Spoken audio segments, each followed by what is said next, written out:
Sierra, Echo. We are 1 week away from Night of Champions. Big showdown between Seth Rollins and AJ Styles is in the books. Gunther finally has his challenger for his Intercontinental title in Mustafa Ali, and Sakoa Joe and Roman are still vying for those tag team titles. So sit back, relax. We're going to go down through the week, and we are going to go through our predictions as well. And we actually had a poll, our very first poll here on the show. I think it's our first poll. But anyway, let's get to it. We did have a poll, and we had a lot of interaction. Didn't expect it. Ooh, tons of interaction. I haven't seen so much interaction since our music video. Yeah, it was about even. Yeah, it's pretty close. But let's start with. God, we're so fake. Well, they go look.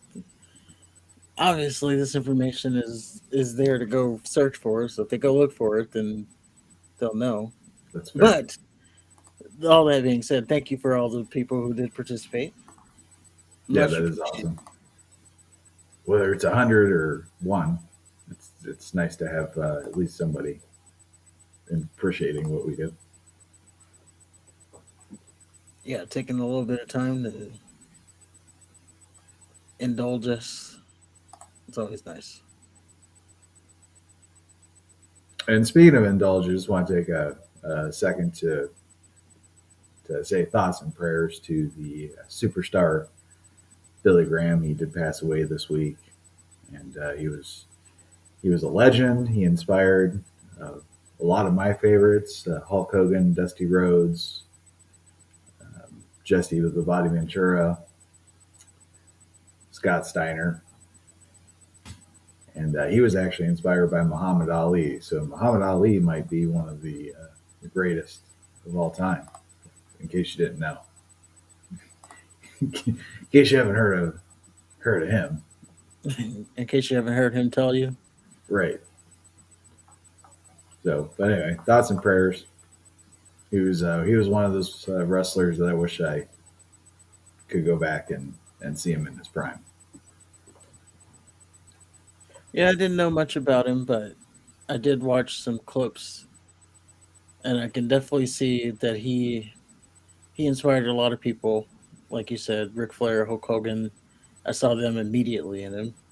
Oh yeah, Uh, he seemed that it was like, and they even said it on the WWE clip. He's like, this was the start of sports entertainment right here.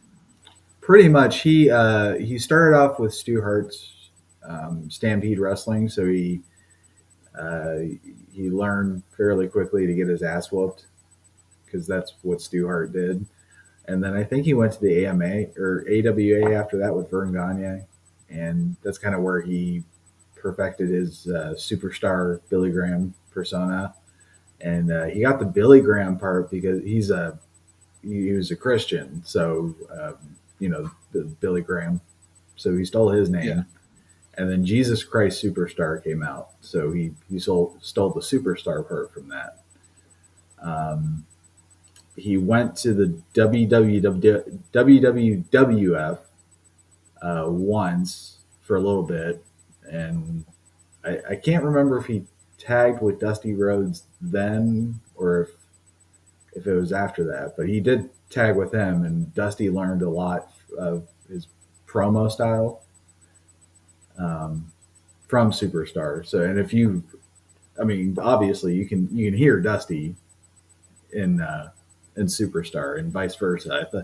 I think they both kind of fed off of each other, but Dusty will admit that Superstar was ahead of him.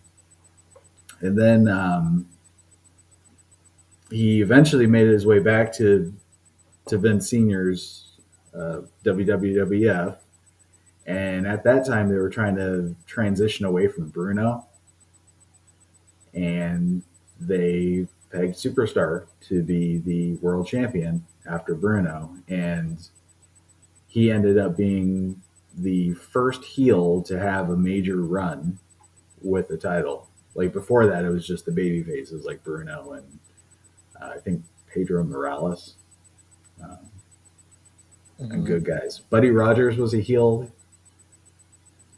when he won it, but he didn't have like a really extensive run with the title. So then after his run, he lost to Bob Backlund, and then they basically what happened is Superstar was getting way over, and they were at a rock and a hard place because you don't want your fans cheering for the bad guy, and I guess they didn't want him to be a full baby face. Probably politics too. So they went to their standard formula of Bob Backlund, milk toast baby face, and he's good. He was great, but just wasn't quite superstar. So then he basically left the WWF, and I think at that point he got addicted to drugs, and um, I think he was always doing steroids. He had to have been. Um, he came back as like this karate gimmick. Like when you saw the clips, you saw like the tie dye, the blonde hair, right? Yeah, it's just a little mashup of Macho Man and Hulk Hogan. Okay, so when he came back, he had his shaved head and he had a mustache that was black and he wore black trunks. So it was like Steve Blackman and I don't know, just a bald Steve Blackman. And then obviously it didn't work. So then he went back to the AWA, and at some point he dyed his mustache blonde, and he realized that he probably should go back to Superstar. And by that time, he was kind of too old and injured to really make anything of it. But he was definitely a legend. Definitely a legend, definitely an inspiration to many. I didn't mean for that to be as long winded, but No, no, it's good. okay. Good summation of who he was, Yeah, educating the audience. he was definitely one of my favorites that I never knew, if that makes sense. Yeah, and when I was watching clips, yeah, I could see. I was like, man, I wish I could watch more. Like if they had, some kind of biography or something that I can just watch. Like a 2 3 hour thing where I don't have to go find the clips. It just like tells me everything. I'd watch The it. the WWE has a documentary on the cock. Yeah, I'll probably watch it tomorrow or something. Yeah, I was watching a little bit of it while I was cleaning the house today, but it was good. It's a good documentary. It's obviously WWE slanted, but Of he course. had he being superstar. He had some rocky waters with Vincent Kennedy McMahon during the steroid scandal. He kind of sided with the folks that were trying to nail WWE Mm. for all that steroid stuff, and he actually testified, and he was a big component to the prosecution against Vince, and that obviously put a strain on their relationship, and they didn't speak until like 2004, I think. Okay. Wouldn't be the first one that's something like that's happened with. That's true, and I think in the documentary, Vince was complimentary. He was hesitantly complimentary to Superstar, and he was very fair. But there was a point where he says, "Well, let's be real here. If I had gone to prison, this would be a very different different conversation." Yeah. So it's kind of stuff like that is really refreshing. But they didn't. Yeah, their relationship. A lot of Vince's relationships with his bigger talent Just seems to be very complicated. Like you Yes, got it Shawn Michaels, Hogan, San Martino. Well, I Bret don't know Hart, if San Martino was more Vince Senior or not, but still, yeah, Hart. There's Macho that Man, whatever happened there. Stephanie up there. Yeah, see, allegedly. I wonder if do you think Triple H ever like kind of took him to the side? It ain't much. I gotta ask you, what's up, little H? Did you did you ever fuck my wife? Oh yeah. And she dig it. She stepped in my Slim Jim.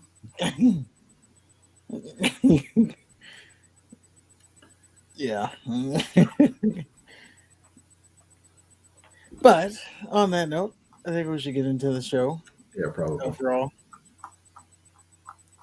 So we start the show off with Kevin Owens, Sami Zayn. They come out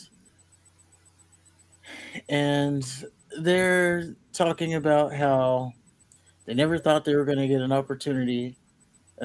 So if you watch SmackDown, you heard that Roman Reigns and Solo will be facing Kevin Owens and Sami Zayn for the undisputed tag team championships.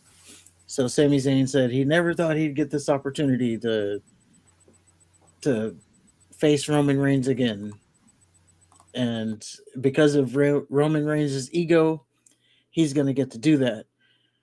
Roman Reigns wants the titles, but he can't have them. Not too far into this promo, we get an interruption by the Judgment Day. Finn Balor, Damian Priest, as they're walking out, Kevin Owens, he's like, you know what? I know you're just out here. I know we're about to fight, so let's just get to it. We don't need to talk. And Sami Zayn's like, whoa, whoa, whoa, whoa, whoa. You know, you're at a 10. And I feel like that's my fault because I got to a 10, and I think you're up there with me. Let's just hear them out. And Judgment Day says some stuff eventually, and it essentially sets up a match for later in the evening.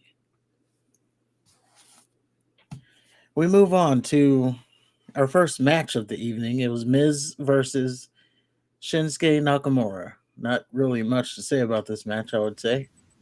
Nakamura, he wins, obviously. But I will say the Miz is continuing his string of okay matches or decent matches. Good matches for the Miz. I think the Miz has always been good. He just hasn't. I mean, he's just corny. Yeah, I mean, I want this whole tiny balls thing to go away as soon as possible. But yeah, And I guess that's it. But, you know, in the ring, he's pretty good. yeah, he's a lifelong fan. So I mean, I think it translates to what he does in the ring. Just Yeah, unfortunately, his character is obnoxious, and he's not uh, physically blessed like a Cena or a Roman, but he's really good. He does little things that they're just really nice to see. Like there was one match he like before the bell rang, he just attacked somebody, and it was just so appropriate. I think they were like taking their jacket off or something. yeah. Yeah, I mean, only the Miz can rile up the crowd like that one time he took the money from the little kid. Yeah, Oh yeah, no, yeah. he took Cody's weight belt from the kid. Or he took money from a kid too. I think with Loomis's contract or some shit. Oh yeah, he did. He did do that too. Yeah, Loomis gave the kid the money and then he stole it. Yeah, So Miz is actually. I think he's underrated. Yeah, I think so. The problem a lot of people have with him is He's annoying. no, he wrestles a safe style, and that's what a lot of people have a problem with. It's So he's not WWE. like he's not out there doing the flips and the flops. He's a wrestler. Yeah, but they don't like that he's so safe. I don't know. I don't know how to describe it. I don't like that everybody wrestles the trampoline style. Like, why does everybody have to have that same fucking style? Cause that's what's over now. No, You got to be bouncing and flopping. nope. You know who doesn't bounce and flop? Who?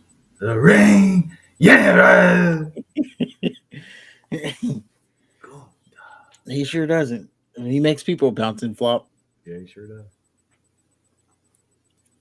I don't know. So I think it's refreshing to see somebody do something different. yeah, I'm not saying don't have the flippy floppy people, but it's nice to have somebody that doesn't flippy flop. So when you have somebody that flippy flops go against somebody that doesn't flippy flop, it's not a Mexican jumping bean contest.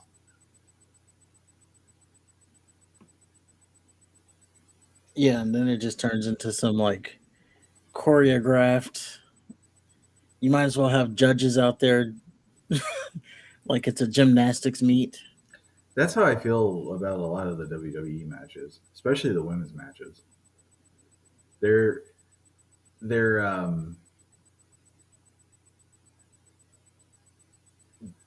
they're not at a place like Ripley does it and Charlotte do it, but they're not at a place where they emote as well as the dudes do, as far as like the storylines and shit. In terms of like the actual wrestling, Yeah, because like when they do moves, like you can see that they're just like waiting for their spot that they've rehearsed. It's not like they're not simulating a fight. And to be fair, the men aren't either, for the most part. Roman, I think, would be the exception. Gunther will be the exception. I'm sure there's others. Sheamus might be. yeah. Sheamus is in there. McIntyre, McIntyre. uh, Balor. Yeah, But I think I mean, just WWE in general is just very crisp and rehearsed. But the women are, I think it's just a little bit more glaring because the majority of them don't act like they're fighting. yeah. And then you see him like calling out the spots. Oh, blatantly. Yeah, Speaking of calling out the spots, next up we had Chelsea Green and Sonia Deville. They're backstage. They're talking with Raquel Rodriguez. We got the confirmation that Liv Morgan was injured. She got injured last week against Damage Control. It was said not to be serious, but we can talk about the follow up to that later. I And noticed that all the ladies just kind of look like ghouls. I don't know if it was like their makeup or if they're just really hideous or not. Or I mean, like Chelsea Green just looked like a witch. No definition Rodriguez. She looked weird. I don't know if it's the lighting. Is it me? Am I I alone think on you're this? alone on this one. Okay, I'll stop him. Yeah, I think you're alone on that one. Well, I think no definition Rodriguez is funny looking. Hmm. I haven't really studied her that much. I'll be honest. How can you not like these? zoom in on her face. Because I can't see past Braun Strowman. Okay. Like every time I see her, it's like, oh, that's Braun Strowman. He's probably in her right now on screen.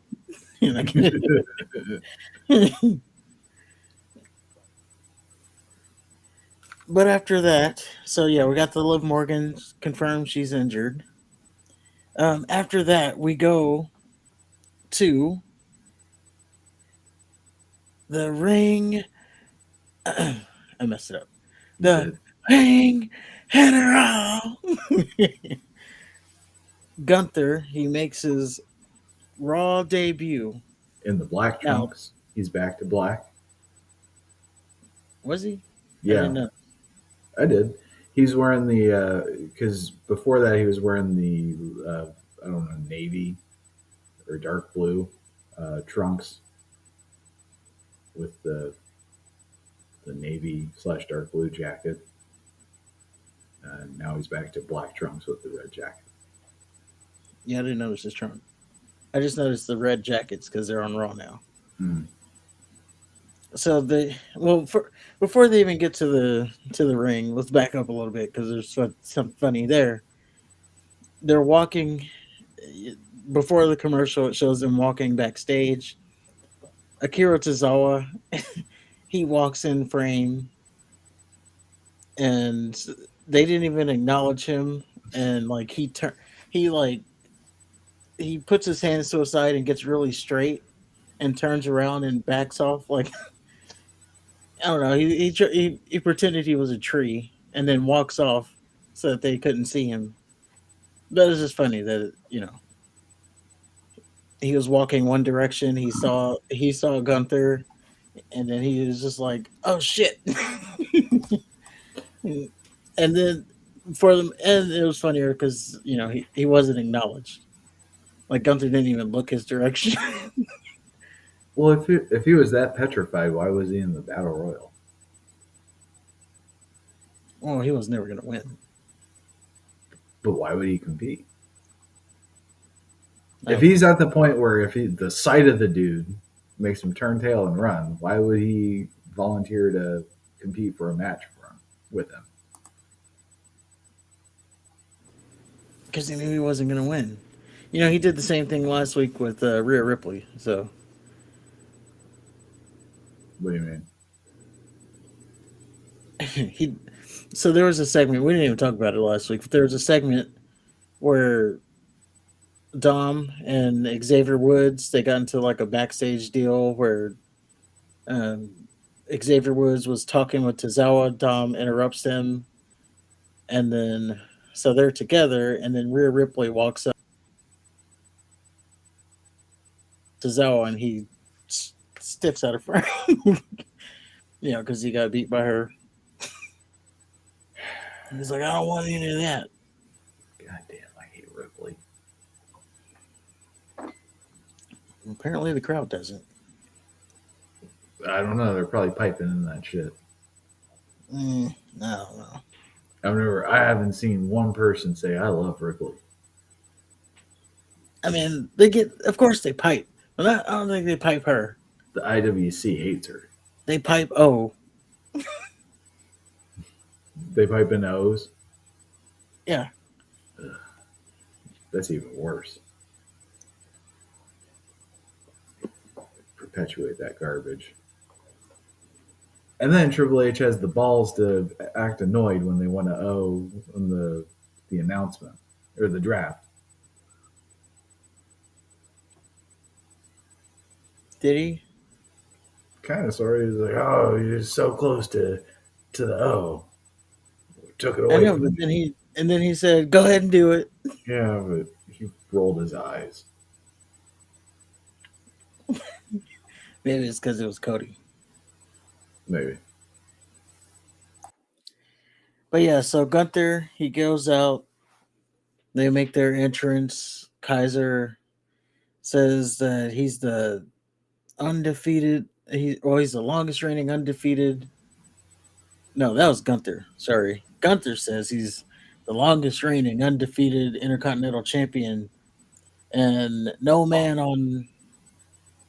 Uh-huh. Oh, for he's standing on the announce desk, Yes. and for almost a year, I dominated SmackDown as the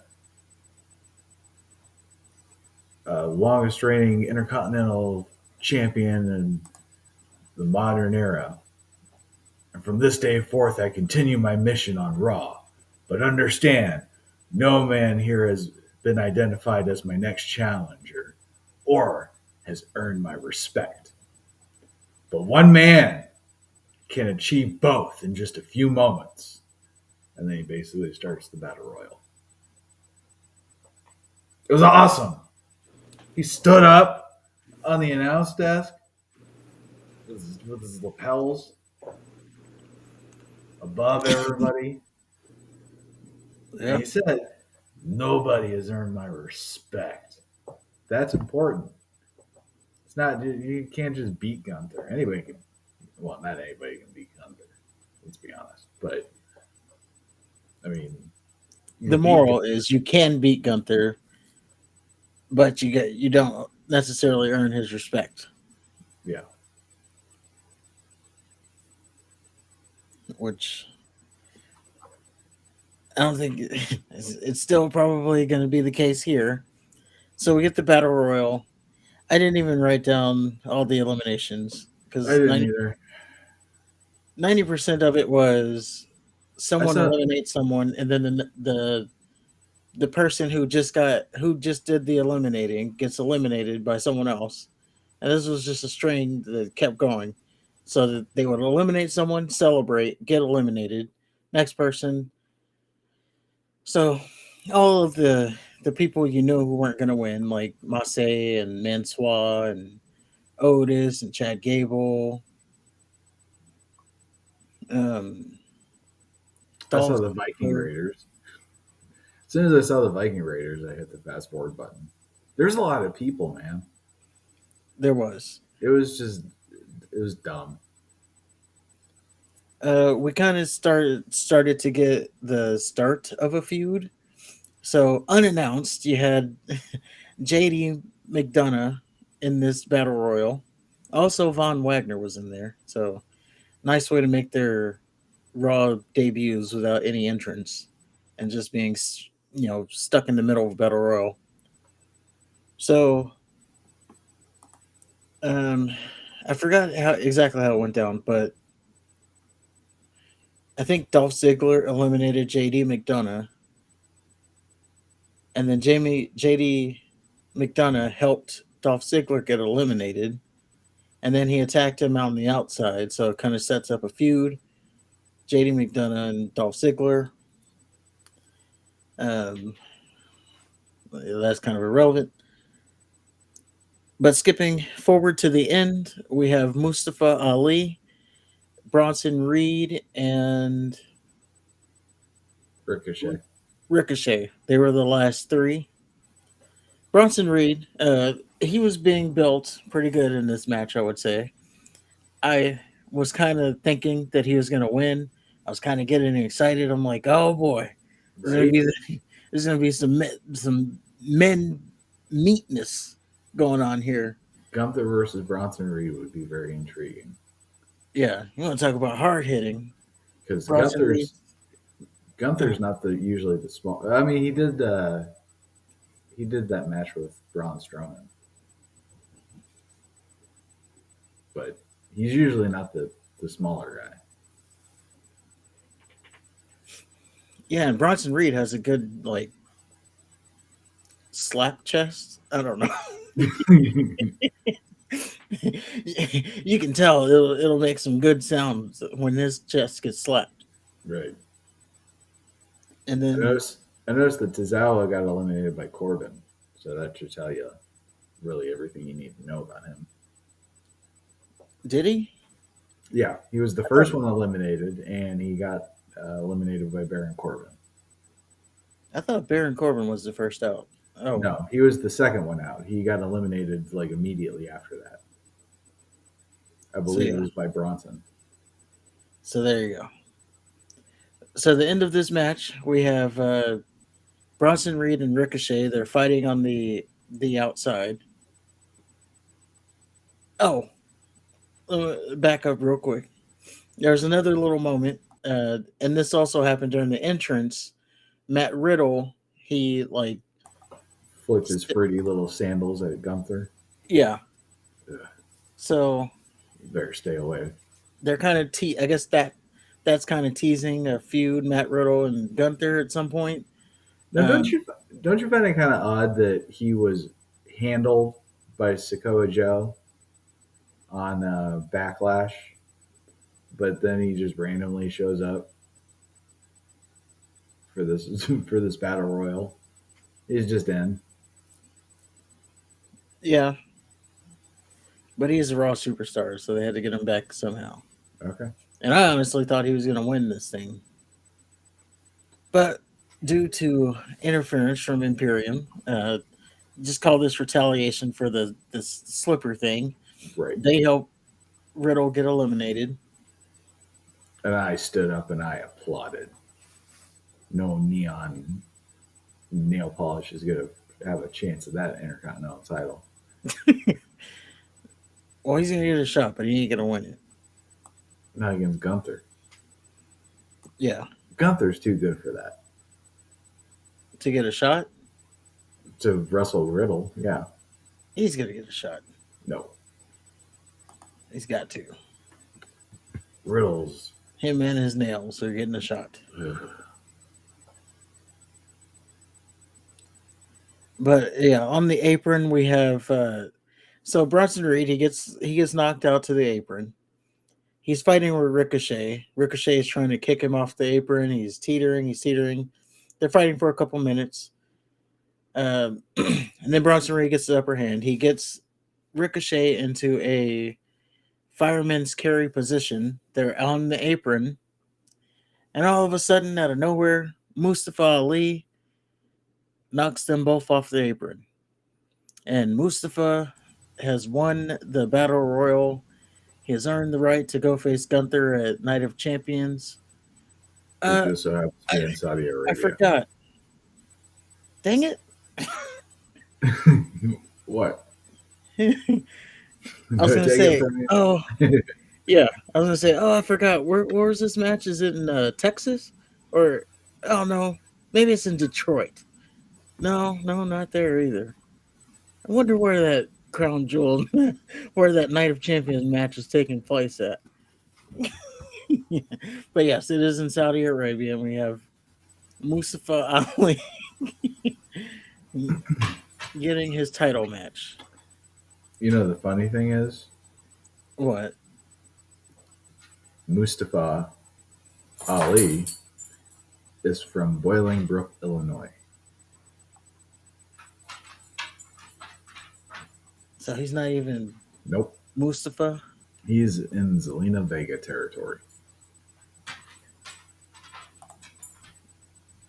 Well, I think at this point they're doing the ancestor thing. If your ancestors are from there, But still, I mean, I don't know. Maybe it's a technicality, but when you act like that you're from there and you have such a close kinship and stuff, but you're from Middle America. I don't know. Maybe it's just me.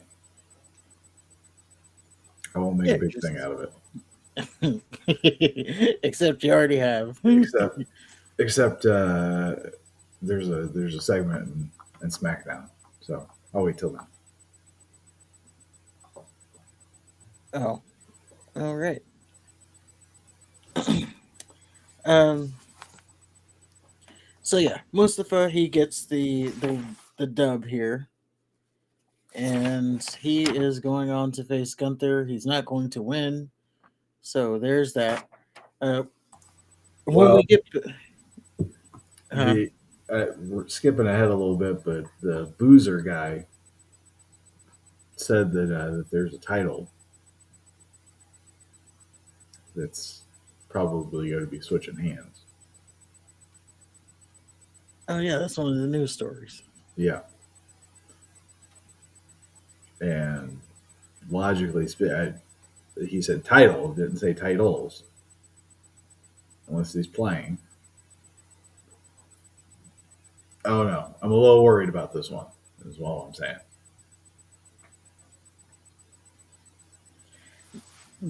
I was worried about it too at first because yeah, I saw that news report.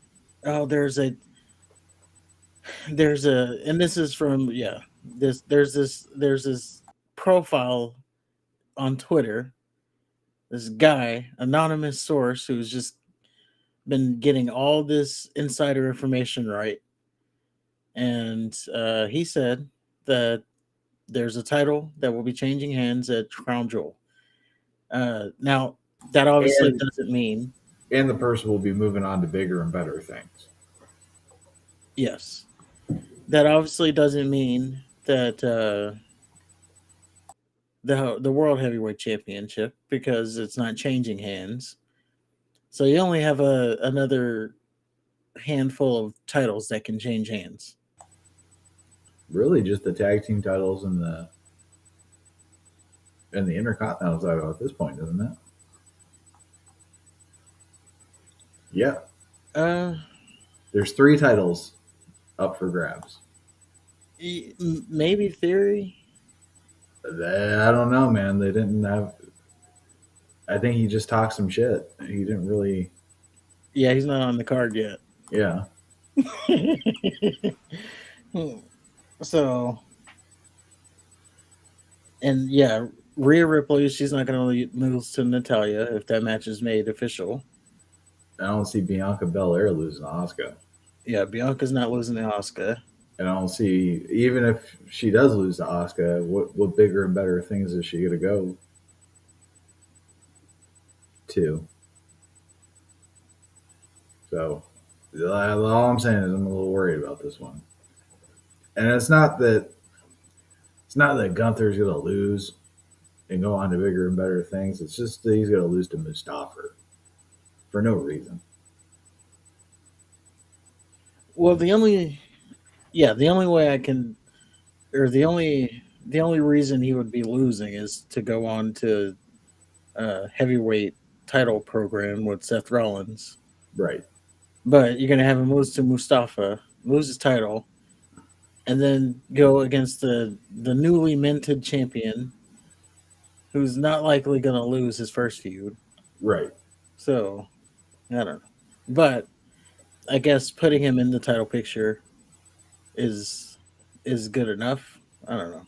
I No, it's think not. I think I think if he goes to a for the title, he should win it.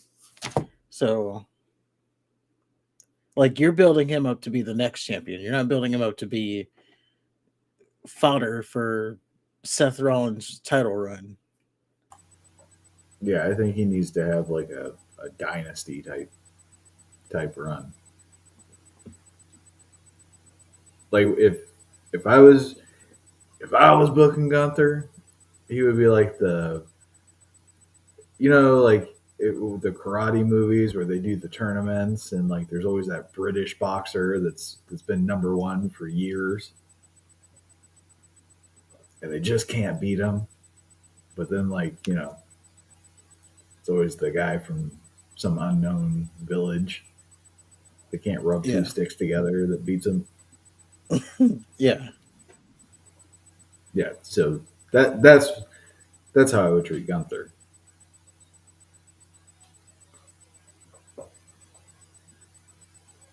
Well, we shall see. But having him lose to Mustafa, and I just know as soon as he loses, it's just going to be a cascade of fucking losses. What's what I'm saying? Yeah, if he loses that, then he shouldn't be losing the very next thing he's in.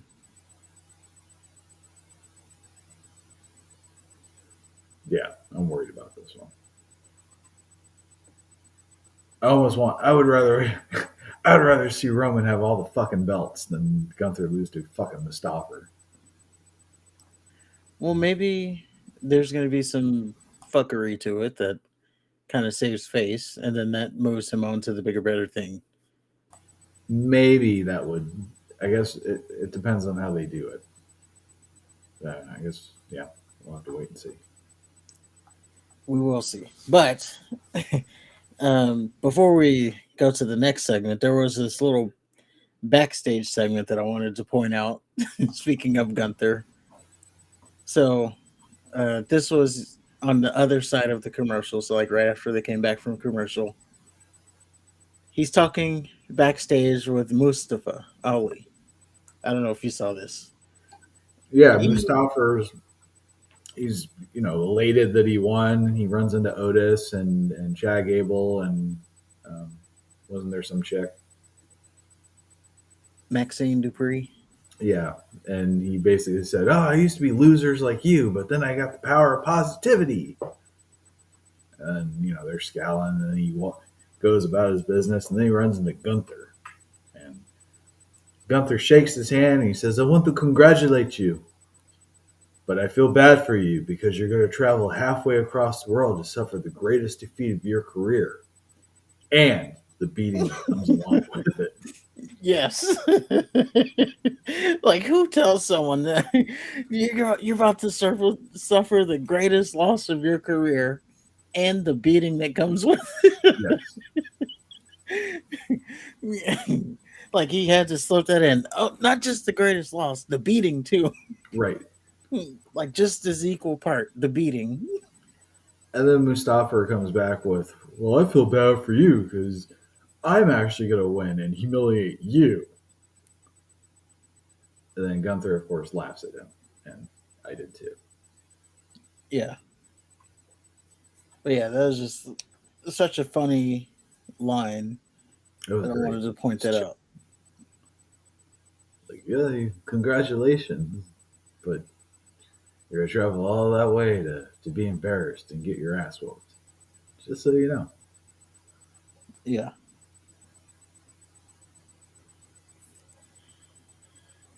So after that, we go to Becky Lynch. We're just gonna fast forward through what happened here. Basically, she challenges Trish Stratus to Night of Champions. I know she made some ugly faces as I was fast forwarding. Oh, well, she was cutting a scathing promo, Okay, she does but that a lot. I, yeah, Did, I don't know. This didn't this she? whole feud to me is just like whatever, just get it over with. Unfortunately, it seems like this is going, according to Boozer, this is going into SummerSlam too. So Oh, great. not going to be the last time we see this. Didn't she just have a kid? Like 2 years ago. Oh, never mind.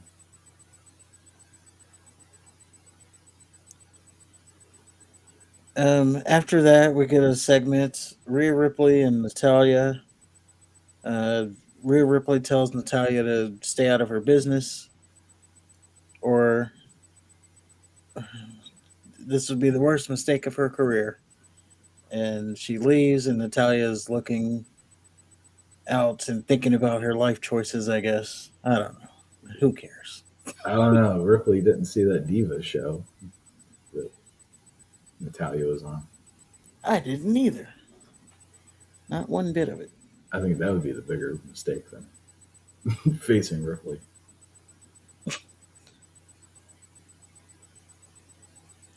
We go into Xavier Woods versus Dom. This is a rematch from last week. Not only that, same exact finish from last week. So basically, the same match you saw a week ago. Dominique wins off of a roll up. It was like it doesn't matter. He rolled him up, he won. Rhea Ripley distracted. Whatever. Same match you saw last week. Good deal. But the good note here is Dom still is getting his mega overheat reaction, so that's always good to see. Not with me. You move on to JD McDonough. He has a video package, and I didn't really follow what was happening here. I skipped when I saw the man bun. Well, it was a video package talking about how much he likes to inflict pain, and He's awesome. there's Yeah. a bunch of big words that I didn't understand. So, All right. yeah. So basically, it's his same gimmick. If you watch NXT, it's the same gimmick he has there, where he's like this creepy guy who loves to inflict pain on people, yada yada yada. So we get that segment, and Whatever happened to that other Bray Wyatt? The one that made the goofy faces and did Bianca Belair's little flippy move. what? The in NXT, he was basically Bray Wyatt. Oh, he's still there. Joe Gacy. Okay. Yeah, he's still there. Yeah. What I do like about, I will say, what I do like about these call ups is they're the same people they were in NXT. So there was a string where the NXT call ups, they would get called up and then everything about them changes because Vince McMahon Mm-hmm. hated what he got. So he changed everything, changed their theme music, changed their attire. Notably, you had like, Their names. yeah, Keith Lee, he turned into Bearcat Lee, and he had like bear claws on his tights, and he had to keep doing raw. You had Damian Priest. He did this Dr. Jekyll and Mr. Hyde thing. Well, not even that. It was like a rethought version of Festus. Remember Festus? Mm-hmm. He'd have that dumb look on his face, and then the bell rings, and he's roar. That was so. That's what they had Damian Priest do. Oh wow. Yeah. Oh, you. I'm a priest, but you don't want to see my Damien. That was his whole thing. And and Karrion Cross, he had to come out in the Shredder mask. So I will say that seems to be behind us now. What we see on NXT TV, if you watch it, that's what Yeah. you're getting on the main roster. Yeah, that's a So good call. I haven't actually been paying attention to that, but now that you mention it, yeah, it's nice to see the NXT people carry over to what actually made them work. yeah, because it was getting to a point. It was like, what do I care about NXT if I just know when they get to the main roster, it's going to be a completely different package than what I'm seeing. Exactly. I'm gonna have to either get behind them again or not because they, Right. you know, have this such a stupid gimmick that I can't get behind them. And LA usually, Knight turning into Max Dupree. yeah, that was stupid. Finn It Balor, was. they dropped the ball on him. They had Kevin Owens was chomping on apples. He had his little mini feud with Cena, and then he just kind of, I don't know, he got kind of corny. Yeah, and they even like changed. Now this was a little bit later, but they changed Shinsuke's theme music because it he was heel and It was too Vince awesome. didn't Vince didn't want the fans singing along with him. So yeah, they changed his theme music. Yeah, they completely dropped the ball on Shinsuke. Oh, there's another thing. You know when Rusev was there Mm-hmm. and he was getting over with the Rusev Day thing? Yep. Well, apparently Vince he said they're just doing that to mock you. They're not you're not getting over. That's what he thought about Rusev Day. All right then. So that was funny. Well, they basically built him up just to be seen as food. Yeah. And then that's what they were doing seemingly with all the like foreign people. Build them up and then they get their first loss, probably to Cena, Mm-hmm. and then that's it. And then they go Really, down the mid card. really, anybody remotely good at that time was fed to Cena. Yeah, I guess you had to be because he was the guy. Yeah, but you can win one or two. Well, Vince, he wanted the guy. You had to have the guy. Hulk Hogan, the guy. Yeah, but at that point in time, they were ready for somebody else to be the guy. They were tired of seeing Cena, and at one point in time, they were tired of seeing Hogan. You There's a saying the reason why he fans went or the management? to fans. No. Yeah, they were tired of. I mean, I was tired of Hogan for sure. And then he No, turned heel, and then that changed things. not me. I love me some Hogan. It was just such a tired. I don't know. He was just always winning. Yeah, I know. He's always winning. He's always the guy that's getting betrayed by his friend. He's always the one that's standing up for right and drinking the milk, and he's the American. Yeah. It's always the same shit, but I don't know. I fucking love it. It's like watching a movie over and over again, I guess. Yeah. It's like, that's your movie. You got to watch it. Right. And that's a movie I'm happy to watch over and over again.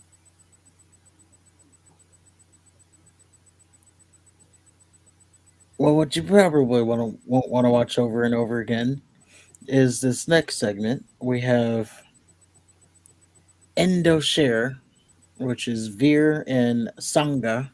Oh, They destroy. Um, my deepest apologies, I didn't get the second guy's name, but the first guy's name was Jake Thompson. They were local jobbers. They lost in a minute. So, okay. and then you had Jinder Mahal. Afterwards, he gets on the mic. He says uh, some stuff in some language. Let's go ahead and say Indian. Yeah. And then they throw up the prayer hands, and that's how the segment ends. Man, that's disappointing. I was I'm, actually kind of interested in them. well, I'm surprised they're not already getting a title match. Come Saturday. Yeah. 'Cause- but I'm sure they'll be on the Oh card. yeah, yeah. Okay. I'm I sure they'll just get there somehow. I just know I heard their name and I know the Jinder Mahal's involved, and I saw the dudes with the mustache and the long hair. They're fucking huge. They look like tigers. Yeah, I mean, I like Veer. Okay. I don't know too much about Sangha. He was in NXT mainly, so Okay. I don't know much about him. Like he did a stint as like Grayson Waller's bodyguard. Then he had a small stint as a singles competitor, like like maybe 2 3 matches, and then he got teamed up with. And, he then went off TV for a while, and then he got teamed up with Veer. This I don't know if this was the same version of Indoshare as it was like previously before they got punished for leaking a spoiler of who was going to win some kind of match. I don't know. What do you mean they got punished? So I think they leaked one of the like they said someone was going to win a match, which was a spoiler to a pay per view match. And this was years ago, and they got punished to the point where they got broken up as a team. They got taken off TV, the whole night. Maybe even I don't think they got fired, obviously, but they got taken off of TV, broken up as a team. You never heard from them again until they came back. So all that to say, I don't know much about Sangha in ring wise. I know of him, but in ring wise, I don't know much about him. So, but Veer, he does have the look. He's a former baseball player. Um, for the ladies, Apparently, he has a his Instagram game. Instagram game is on point because he does all these like photo shoots where he's like dressed up in these expensive suits with his man beard scaped with beard oil in it and all that stuff. So yeah, that's Indishare. Yeah, they look pretty impressive. We'll see. We'll see what is in store for them. We'll see if they get a push. I'm sure at some point they'll be beating the Viking Raiders. And it'll be a rite of passage for them. Oh, Valhalla will have the gods make them lose to. Yeah, the guys are going to steer them wrong again. After that, we get a another segment with Gunther. This one, he walks up to Kevin Owen and Sami Zayn. He's still talking about the the disrespect, and he challenges Kevin Owens and Sami Zayn to find another partner, which will probably be Matt Riddle. And next week they'll have a 6-man tag: Imperium versus Kevin Owens, Sami Zayn, and whoever they find as a partner. Is it a 6-man tag? Yeah, Because I got Gunther walks up. He says, "I just want you to know that we will not tolerate the disrespect last week." And Kevin Owens loses his shit, and he says, "You know what? We'll just fight you. We'll fight you." And then they just leave. I don't remember the 6-man tag part being brought up. yeah, they did a six. They challenged for a 6-man tag, Okay, well that's stupid. I was hoping Imperium would just beat him. but we did. We were close to getting that Sami Zayn versus Gunther 1-on-1. Which should last less than 5 minutes. Well, there's still time. As we talk about the end of Raw, we'll see that we are definitely building towards something. How long was the Zayn and Roman match? Total? Yeah, Ooh, I don't know. It's like 30 minutes, maybe. yeah. So divide that by 4. Should be as long. That's how long the Gunther match should be. Well, he won't be. There won't be the crowd thing that's going on that they have to stop and soak in all that crowd stuff. That's true. Don't Gunther don't play that game.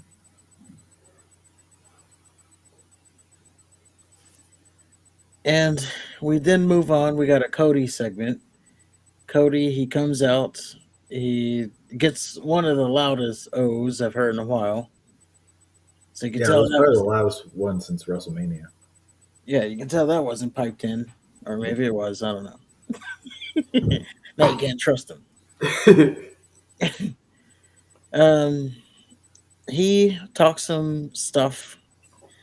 He's talking about what? He's talking about Brock Lesnar. How Brock Lesnar's washed up. He's no longer the main event. Cody Rhodes is the main event, and Cody says that Brock Lesnar, he's not. Uh, I forgot what exactly he says. He says Brock Cody Lesnar is says done with. that Brock's used to be in the hunter. He needs to be out there hunting people. And he goes, "But how's your face?" And then he says, "When you look in the mirror, you should see a lion. But what you should also see is black eye and the staples. And you know what? When I look in the mirror, I see the man who put them there. You need to take your busted face and step aside because you're simply in my way." And yeah. Yes. So that's what the segment was. And then also to point out, Cody Rhodes, he at the beginning of this promo, he started out with a story that I'm sure you are familiar with. The Cody Foster story, yeah. Yes, he started out telling the story about the tortoise and the scorpion, or the turtle and the scorpion, and So, as we learned, it was our coach's pet scorpion that was in this story. And the gist of the story is there's this big storm, and the scorpion asks the turtle if he can ride across his back, or I'm sorry, ride on his back to get across this river. And the turtle Turtle says, says, "Fuck you! You're gonna sting me." "Yeah." And the scorpion says, "No, I won't sting you. If I sting you, we'll both die." And then so they start going across the road. I'm sorry, across the river. Halfway through, scorpion stings the turtle. They both die. And then, as we were in the story, we our coach required us to be interactive, so we had to say, "Oh." Also, at this time, we were huffing and puffing from running. God knows how long. Yes, we didn't take this story the first time, and we were joking around and having fun, and we had to run gassers as a punishment, which is running 40-yard dashes as a punishment, and then we had to go back and sit down and listen to this story. So it's a Indian very job. memorable story for us. Yes. And yeah, so as the pet scorpion and the turtle died, we had to get the oh, and then we were like, and then what happened, Coach?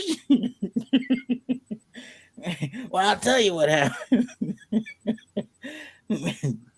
Good old trip down memory lane You like when Coach Foster tells you stories, don't you? there. Yeah, so they die, and then the scorpion he tells the turtle. The turtle asks, "Why did you do that?" And the scorpion says, "Because I'm a scorpion. That's what I do."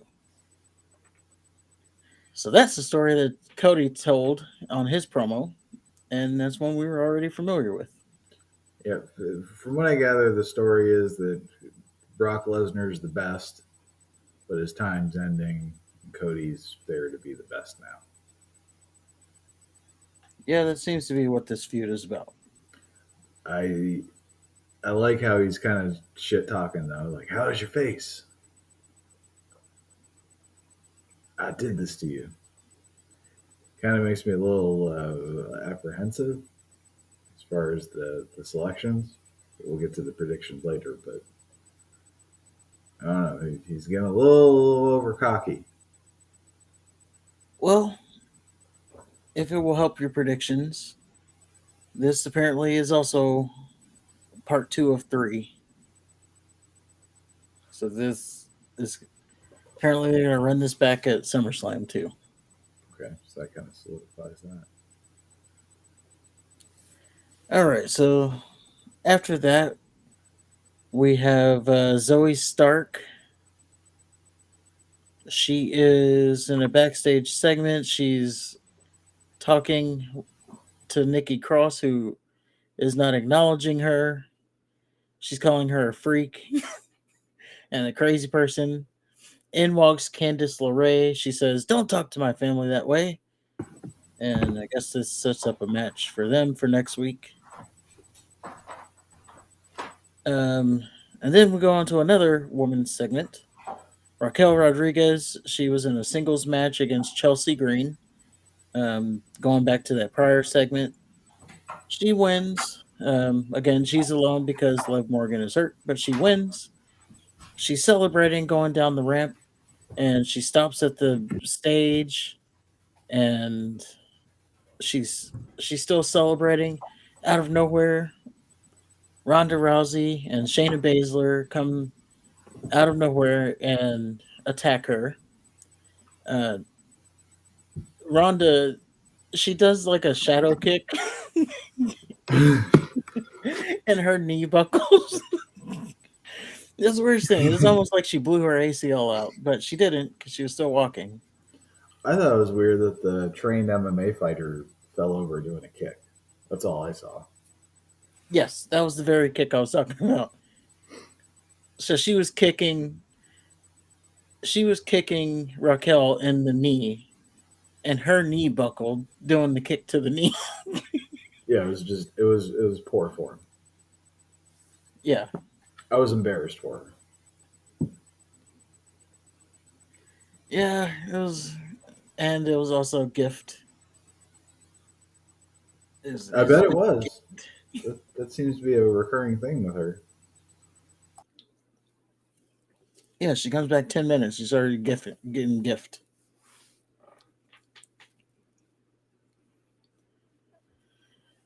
Um,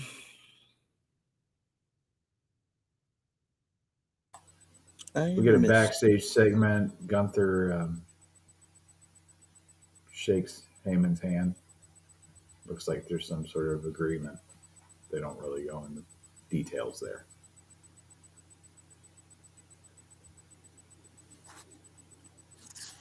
Yes, that'll come into play later on in the night. Um, yeah, there was something I missed. Oh, that's what I missed. Kind of a small detail that I wanted to point out because it's going to be important, maybe. So during the JD McDonough segment, when they were doing the vignette, he's leaving the arena, and as he's leaving, you have Kathy Kelly. She asks, "Why did you attack Dolph Ziggler?" And he's saying, basically, you know, Dolph Ziggler is a former champion. If you want to make a name for yourself, no better way to do it. But Dolph Ziggler. yes, that'll get him on the spotlight, being one of 800. yeah, being one to also have beat Dolph Ziggler. But the important part, if you want to call it that, is up on the balcony. You have Finn Balor watching this whole segment go down. So we are Uh-oh. teasing JD McDonough joining Judgment Day.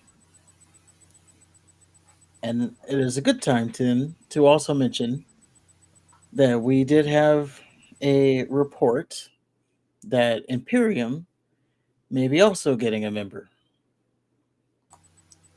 Uh, as the report go, that new member will be Ilya Dragunov, which I believe would be a good move. I guess. And as I was thinking, when I saw this report, I was driving, so I didn't get to clicking into it and read it. Mm. And I was just thinking, who makes sense? And I thought myself, either Dragunov or, and you're really not gonna like this one, Pete Dunne, not Butch, Pete Dunne. Those were be the only two that I could see fitting into like the style of Imperium. Pete Dunne's So from the UK though. That's a little. It's not. They seem to be doing the German Austrian thing. yeah, but So you also got to be it doesn't quite work out. you got to respect the mat and you know all Pete that. Dunne doesn't do that. He does. He doesn't. We'll talk about it. Trust me, we'll talk about it. Also, you maybe Tyler Bate. Now No, we're just going to like anybody UK no, and UK doesn't work for Imperium. or maybe no. That's about it. So Yeah, it'd be Dragunov, or if they have some other German guy or Austrian. They don't have an Austrian guy, but just yeah. I don't UK even know doesn't. who else. A British guy doesn't work for Imperium. That's all I'll say. Yeah, I don't even know who else it would be. But yeah, I was just saying as I was driving around, I also said Dragonov makes like maybe the most sense here. Yeah, they got history too. They do arguably one of the better matches in NXT UK history.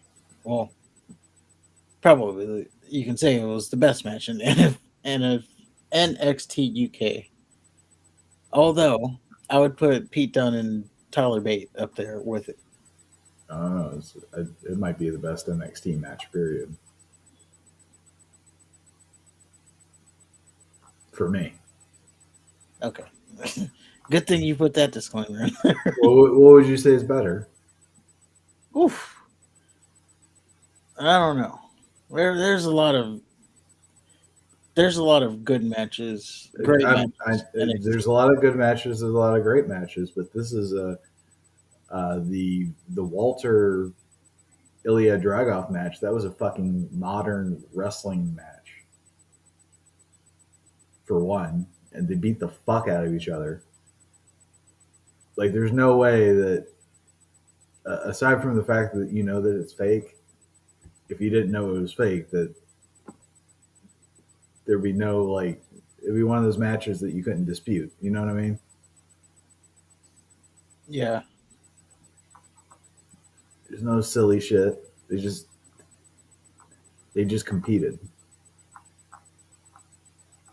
which is And also kind of interesting that they would put Dragonoff in Imperium if they do, because what you can do off of that is build towards Dragonoff splitting off, and then you build Gunther versus Dragonoff on the main roster, and now the main roster gets to see what the industry, the IWC got to see with that match.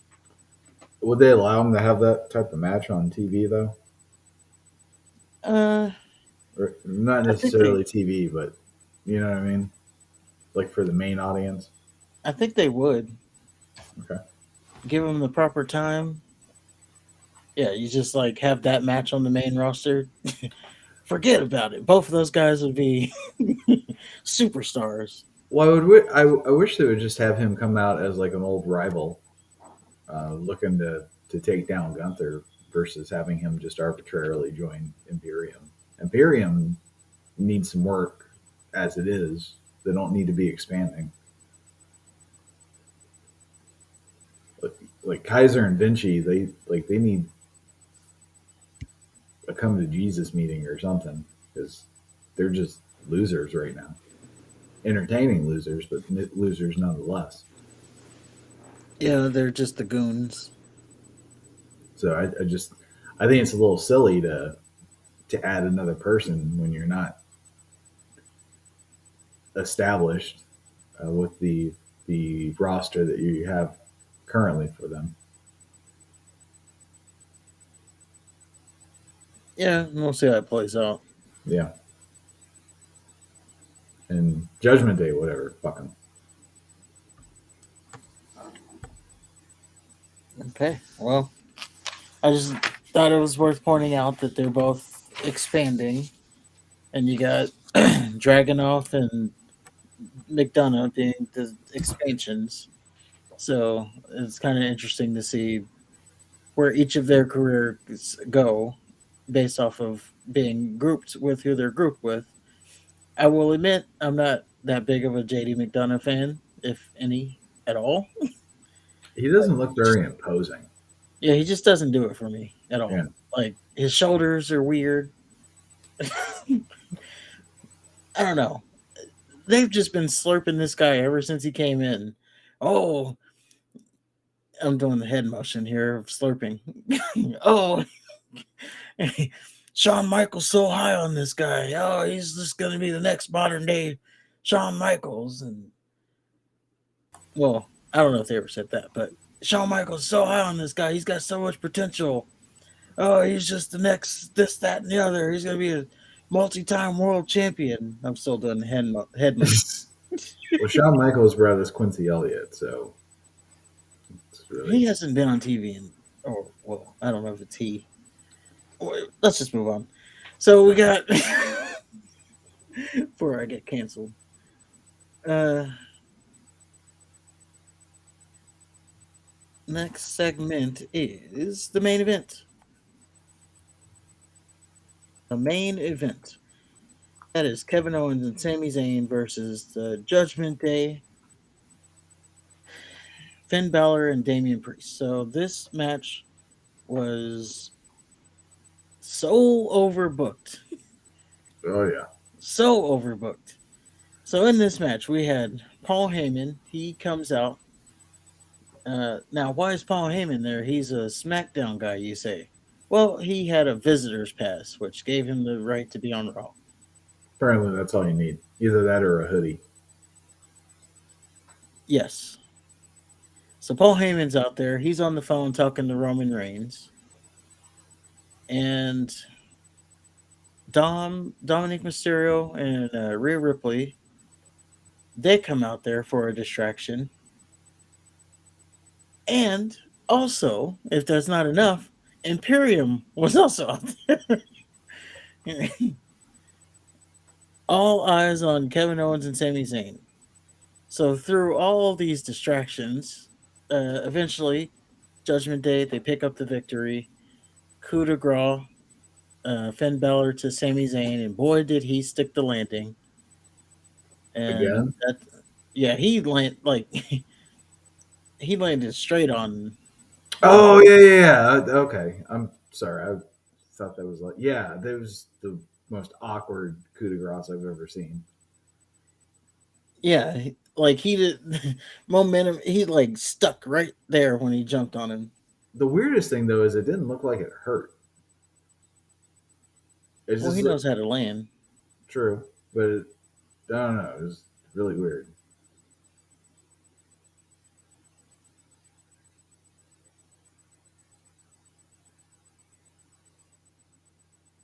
But yeah, that's the Judgment Day wins in the midst of all this overbooking, and that's how Raw goes off the air with the Judgment Day standing tall. Really better with all that help. Well, I thought they were still going to pull it out in some way. I didn't like that Gunther. I like that Gunther was all over the Raw episode this week, but I didn't like that he ultimately was a goon for Roman, especially on his first Raw. I also don't understand why Roman's casting a shadow over a show he's not involved in with.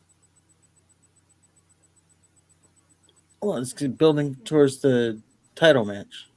Well, can't they build towards the title match on SmackDown, his show? They did. Why does Roman get both shows? He's not a part of it. They're not. They created a championship just to get rid of him. Because he's building a feud. He, no, the feud's already gone. This new feud. The Sami Zayn, Kevin Owens versus Roman and Solo. He's How is building that that. any different than Sami Zayn losing at Elimination Chamber and Kevin Owens losing at Royal Rumble? It's not. He built those feuds too. Well, all I know is Gunther should be the one standing at the entrance ramp watching his minions do his bidding. He shouldn't be one of the minions. Well, he was down there to. Remember, he was down there because they disrespected Imperium. Oh, I get it. I don't think it had to do with Roman Reigns. I think it was the respect thing. I get why I was there, and I understand that they have a match next week. So I actually thought about that uh, this week, but I still don't like the fact that he's just basically following Roman's orders.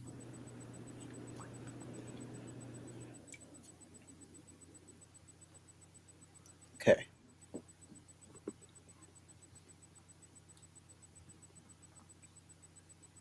Any other notes from Raw? Next week, Cody and Brock will be under the same roof. because Oh, they will. that hasn't happened before.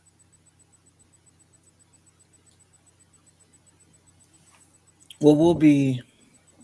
This will be the go home show for Raw and SmackDown. Next time we will see them will be for Night of Champions. So hopefully there's some decent buildage or whatever.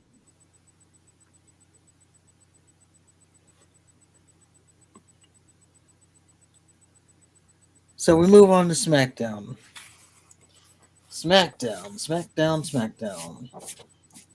Honestly, outside of the opening segment, nothing really happened on SmackDown.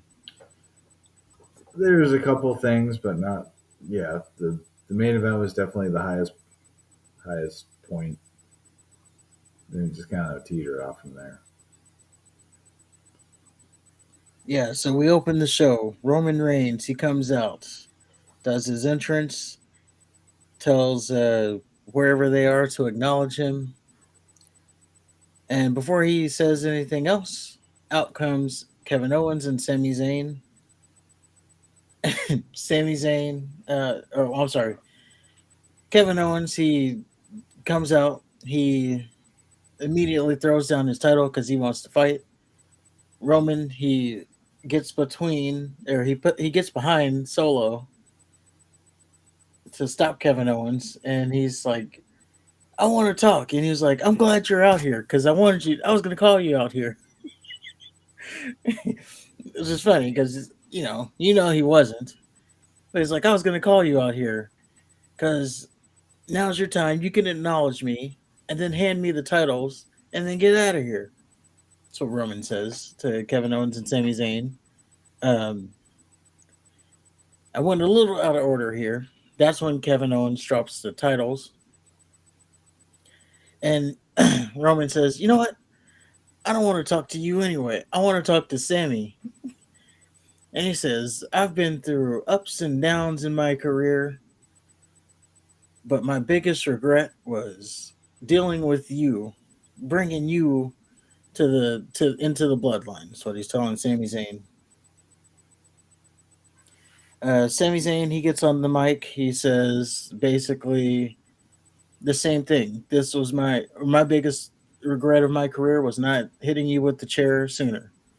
And he says that you, from the start of your career, you've been given everything. Everybody's just handed everything to you, and now you want the undisputed tag team championships, but you can't have them. You can't have them because you're not better than us, and you're not better than the Usos. So he really took a dig at Roman there. Roman Reigns, he starts to rebuttal. He's like, "You know what? I've been taking it easy on you, but now I'm really gonna I'm really gonna let you have it." And right then, the Usos, they come out, they attack Kevin Owens and Sami Zayn from behind. They hit them with super kicks, hit them with throw them over the hit them on the announce table. They get in the ring, they're celebrating that they just beat Roman Reigns. He's upset. What are you doing? I didn't tell you to do that. You got to listen to my plan. My plan was simple, and it wasn't this. And as Roman Reigns is upset with the Usos, he turns around and leaves. And there's a little Easter egg here. He bumps into Solo, and he immediately like looks at Solo, and then leaves the ring. And then you have in the ring, and they picked it up on the camera. Solo is looking at his shoulder where Roman bumped into him, and then he's looking. He's not turning his head, but he's looking back as if he's looking at Roman. So there's a little teaser that Solo may be turning on Roman. Roman is about to be like really on his lawn in the island of irrelevancy, and the destroying of the bloodline will have fully taken place, all based off of Roman's greed. It's beautiful. Yes. So yeah, maybe I got it wrong that Solo was going after the World Heavyweight Championship, and that's why they're building him as they are. Maybe he's going after Roman, and that's what they're building him for. Not saying he will beat him, just saying maybe that's where we're headed. Mm, maybe. I just, oh no, I can't see if.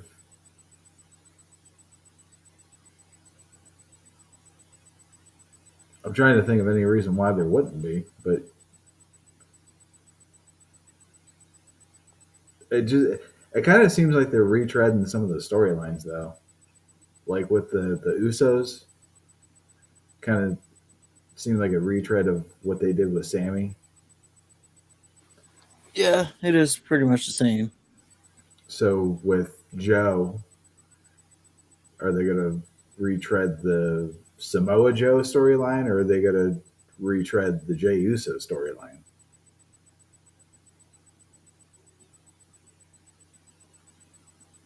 Well, I think this is building towards Solo. I wouldn't say he's siding with the Usos, but he's definitely seeing, or maybe he's starting to think that I don't need this guy. That could be it too. Yeah.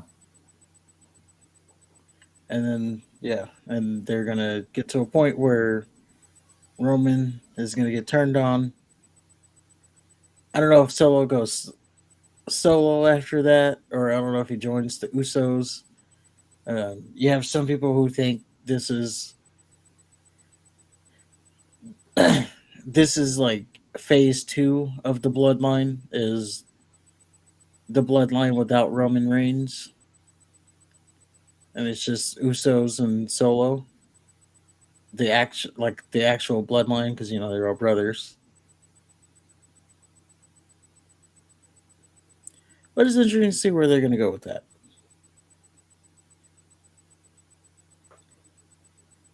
The next segment we have Fight Night versus, or I'm sorry, the Brawling Brutes versus Pretty Deadly, and yeah.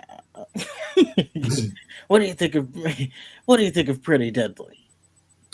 So they win the match, by the way, but Did they? yeah. Um, bear with me one moment here. Let me get my notes. I know Sheamus was on commentary. That didn't help them anybody at all. Um, Mouthpiece started the match with the brunette. They get into a lockup, which the brunette got the better of. McFingerbang whips the brunette into the ropes. He then dives to the mat, does a leapfrog, does another dive. Then he does a clothesline. Then he does three forearms to the brunette's head. Fingerbang goes for an arm wrench. Then the brunette counters into a slam. The brunette gets a tag to the blonde. Both men kick McFingerbang into the midsection. Then they both do a double axe handle. And then they both do a double hand stomp. And then at that point, they both do the Scott Hall fingers. At which point, McFingerbang finger bangs both of them. Well, they were asking for it at that point. And I skipped the rest. I knew it was going to be bad when they had the chef's hats on before. Well, I wouldn't say it was bad. It wasn't like the longest match or anything. I just But unfortunately for Pretty Deadly, they got absolutely no reaction whatsoever. because they're stupid. Yeah, I mean, unfortunately, I thought they were going to be because they had the sports entertainment down. Obviously, wearing the titty shirts and whatever else that's going on there. but They have to be good, and it's just they're not good. I kind of, well, I'm saying they got the sports entertainment down, and maybe they're good wrestlers. I don't know. But I kind of got jobber status when I saw them on the big screen, like on the main roster. Right. I think they're gonna end up just being jobbers. I don't see how they could be anything but, Yeah. especially with the little. I don't know, man. Just the whole package. There's nothing about them that suggests that you should take them seriously, or that they would be a threat to anybody's championship, especially if they're going to get McFinger bang. Well, they keep building it up. They're pretty deadly. Well, Um. Oh, and you mentioned Sheamus was on commentary. Yes, he was. There was a point where he said Wade Barrett. He said one of them. I don't know. I think the blonde one was like the face of a dating app, and he says it makes me want to join that dating app. And Sheamus on commentary says, "Is this what you're doing with your life now, fella?" So I thought that was funny. So, but yeah, they got no reaction, and I think they're just destined to be jobbers, unfortunately. And I say unfortunately because we should be building new teams, but unfortunately they won't be one of them.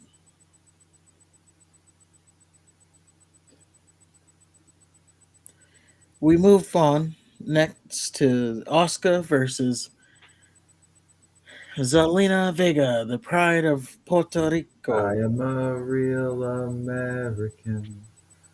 Fight for the She's, rights I mean, of she's every man. she I did am actually a play real up the man. Bronx thing a few years ago. So, Yeah, and now she's playing up the Puerto Rican thing. or yeah, because she's in the LWO.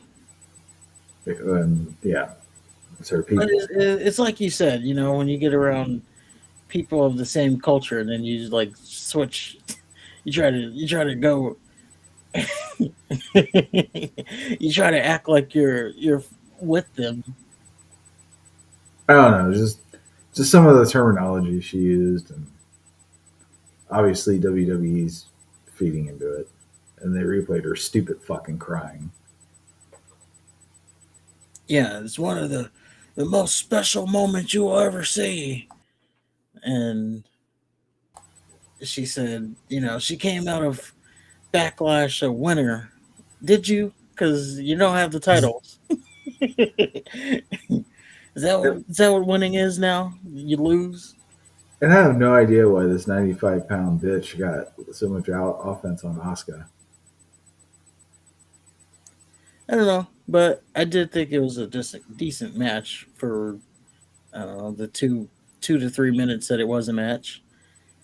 Um, there was an awkward moment towards the end here where she like I guess she was going for a pin, but the ref didn't count, and then Asuka eventually rolls that into a Asuka lock, and she gets out of that, and then Asuka gets the new version of the Asuka lock, which is like a modified Rings of Saturn, and she had no option but to tap out or say I quit.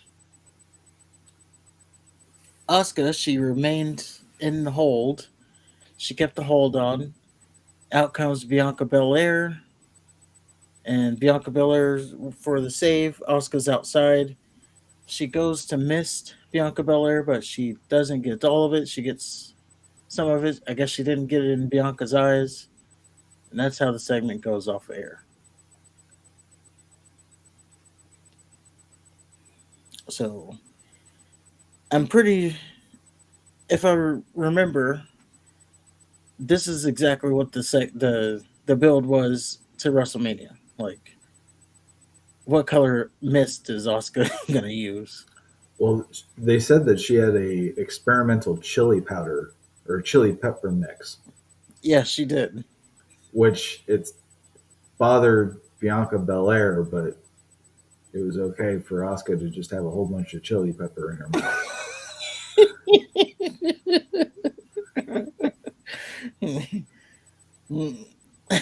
Well, she used the right amount where it didn't hurt her, but it But would hurt to eye contact. uh, I don't like that. Especially if Belair's going to flop like a fish. Yeah, I mean, she was selling it so bad, Oh, it was awful. Chili but pepper. she didn't get enough of it this time to make Bianca flop or anything. So, Yeah, they said she missed it, but then she still like sold it, sort of. Like she was like, I don't know. I mean, it was on her face, but it wasn't in her eye. Right, and she had Belair, or she had Asuka by the hair, but then there was a point where she's kind of doubled over and trying to get it off of her face, and then Asuka is just slowly walking away. Like if somebody spit on you and you got the capability to defend yourself like Bianca Belair does, wouldn't you chase her down? This is Yeah, the second time especially you've when been spit on. she wasn't far. Like she's Right. literally right there still. And she's walking. She's walking backwards.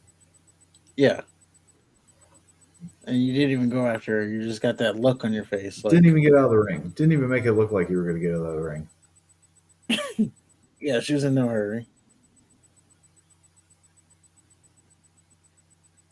But that's our build for going into this match. And they still haven't said if it's going to be at Night of Champions or not. It's Uh, kind of weird. it is. It's been made official. Oh, is it official now? Yeah. Okay. Next up, we have the Grayson Waller effect. Grayson Waller makes his debut on the SmackDown with his talk show, the Grayson Waller effect. Same thing you got on NXT. So our guest was AJ Styles. Basically, the gist of the Grayson Waller effect is it's a same it's a talk show as all of them are. The only difference is his is through there's a ticker on the bottom that's like from Instagram Live. So like if you and I'm putting in quotes, if you comment on the live video, it'll show your thing on the ticker. Um, I put that in quotes because they filter the shit out of that. So I assure you, because our show would have been so heavily promoted if it wasn't. Or you would see a whole bunch of tickers commenting on Waller's bulge or something. Yeah, it'd get bad quick. So it's heavily filtered what goes up on the screen, but it was worth the shot. I'm gonna keep trying it. Maybe we get our Oh, you're actually trying to get on this stupid thing? yeah. Subscribe to the show podcast. By the way, if you haven't subscribed, make sure to subscribe and hit the like button. Uh, I think that's it.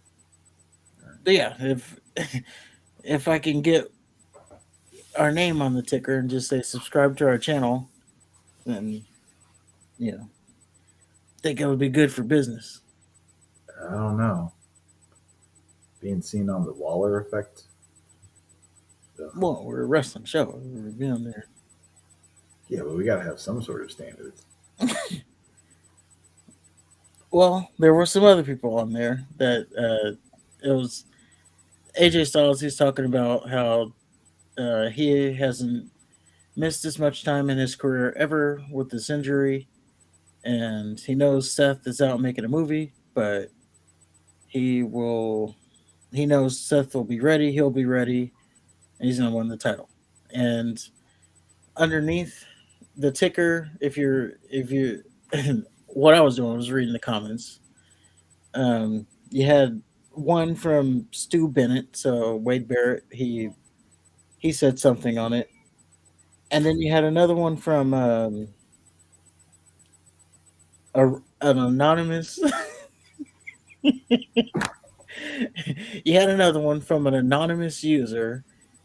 The name was like user 678, just like a anonymous profile, right?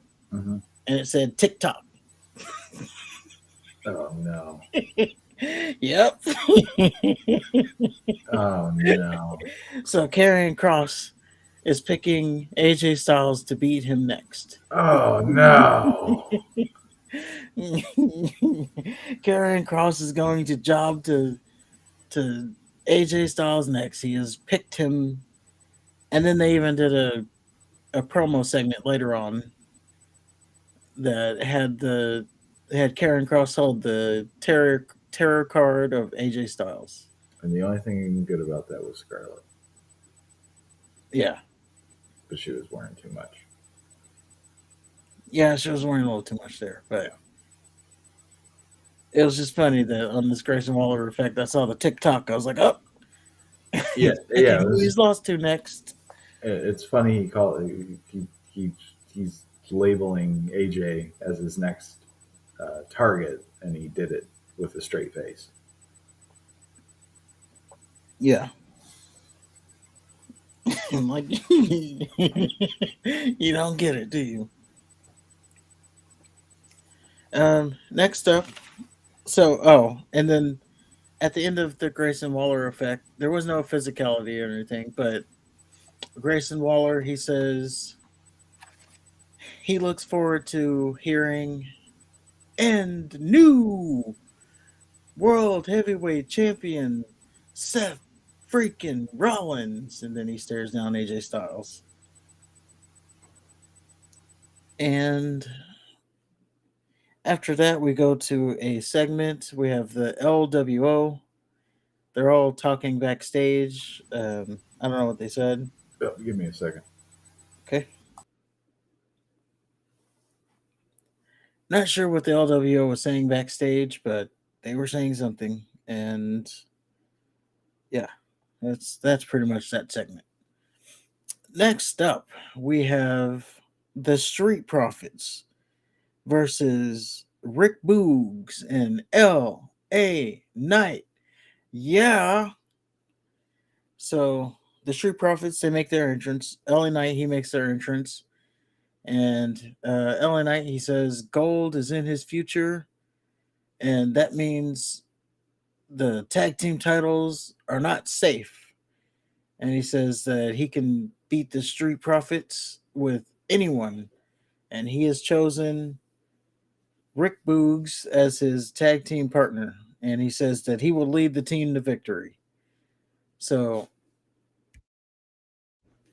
Rick Boogs, he's going out there, charismatic as always. He's flexing. He's boogsing out. He's got these pink tights with like the fringe on the boots. He takes the straps down. He's like big as a house. He's doing the air guitar. He's so sports entertainment. I wish he Um, was a little bit more diverse with his uh, attire, though. Just that all pink. He needed something more. yeah, it is pretty generic, but I don't know. I don't know. With the frail on it, it kind of reminds me of like Ultimate Warrior when he was wearing the singlet. Right. No, I mean I like the tassels and shit. It's just I didn't like the single color, the monotone. Yeah, I'm sure at some point he'll get something on him. But yeah, so the match starts. It goes about 4 minutes. Rick Boogs and LA Knight, they lose the match. Yeah, And Rick Boogs, he takes. Oh, go ahead. no, God, I'm sorry. I was just saying, Rick Boogs, he takes the Sky High into the Frog Splash, and that was the match. Post match, we have LA Knight. He gets in the ring. He helps Boog to his feet. He shakes his hand. They hug, and then he hits him with the blunt force trauma. And then as he's leaving, he says, "I didn't lose, he lost." And that's the end of the segment. Um, Michael Cole on commentary, funny guy he is. He says, um, "LA Knight is upset that Rick Boogs didn't back up his crap talk." I forgot what exactly. Back up his his crap talking, and he said, "But it could be worse. He could be Baron Corbin." Oh wow. Yeah, that's what Michael Cole said. I was like, "Yikes!" Well, at least it wasn't top dollar this time. Yeah, that would have been even funnier if he said that. Well, I didn't watch this match because Ford decided to have a seizure to start off the match, Oh yeah, and because he was mocking Boogs. I don't Yes. care. I don't care. Yeah, he is a little bit over animated. Ford all the time. He's so fucking extra. He's like that kid that just like eats worms to get attention, and it's just he'd be a good heel. He'd be a great heel. Well, apparently that's coming soon. I know. It's called an opening. I Oh. was handing it off to you. You're supposed to run with it, not. our boy, Boozer Wrestling with another tweet. You know, it's funny.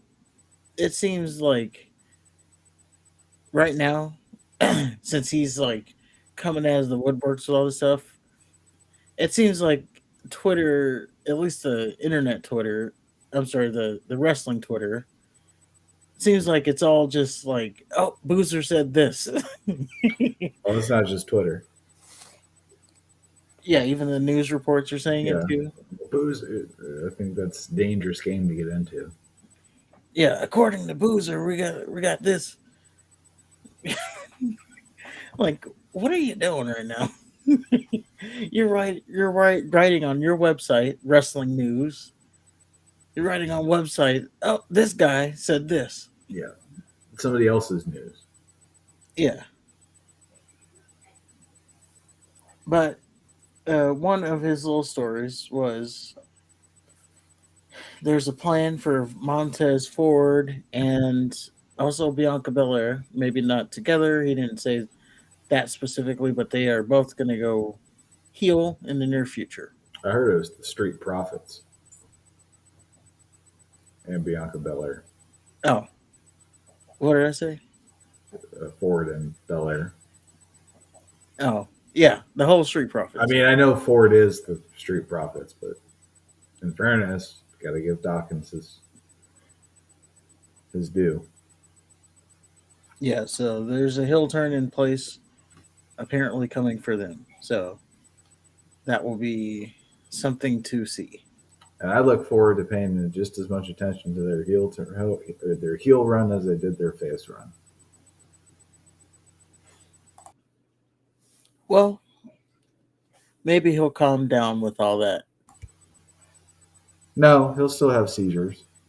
Or maybe because he's heel, now he'll turn it up.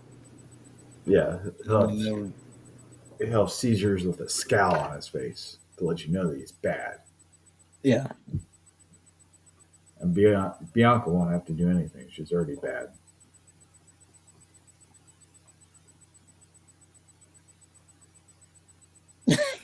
I don't know what to add to that. I was trying. So we have Cameron Grimes.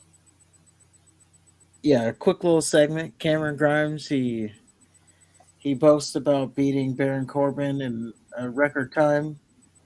He says, I never thought that when you talk about record for fastest victory that my name would be there, but um I'm but I'm so grateful. And then he says he's gonna go to the top. And he says, no, as a matter of fact, you know where I want to go? To the moon. That's Cameron Grimes. I hate Cameron Grimes. Why? You know why? As soon as he did that, to the moon. No. No, thank you. I never want to see Cameron Grimes for as long as I live. Well, that's his gamut. That's his thing. Well, he needs to stop it. That is his thing. So we get Alba Fire next up, and Isla Dawn. They are in a match against some jobbers, and they win. Easily. Match, yeah, the match lasted a minute, if that. So this was a bona fide squash match. I didn't even get the competitors' names. One was Valentina something. I like writing the jobbers' names down just to, you know, give them a little shine. But I didn't even get the jobbers' names this time. I just wrote that they were the stunt doubles for the Bella twins.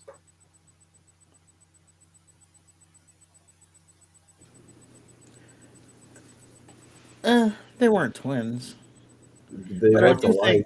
They I looked do alike, and think they looked similar enough to the Bellas to be their stunt doubles. okay. I do think one of them took the pin pretty nice. I Mm. don't know. She looked nice in that pin. I I thought the Fire and Dawn. I thought they looked really nice. They had a nice little Legion of Doom type debut. It's pretty good. Yep, made short work. Um, but there is something. Oops, there is something to talk about here. They're still holding the NXT Women's Championships, There. and when what happens next comes out, it doesn't make even more sense. That's right, it does not make even more sense. So, right after this match with the NXT Women's Champions on SmackDown, we get the announcement that there will be a 4 women tag team match to crown new women's tag team champions. This because Liv Morgan got injured. So you're going to have Raquel Rodriguez and a partner of her choosing.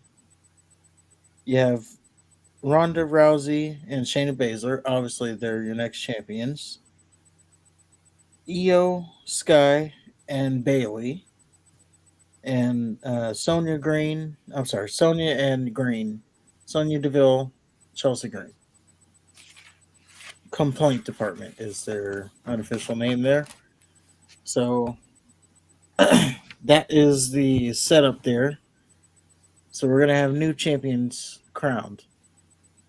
But you have champions, and you just showed them on TV. So why are we crowning new champions when they should have sent those championships back to NXT, and they should at least be in the tournament to crown the new champions? I mean, it makes no sense.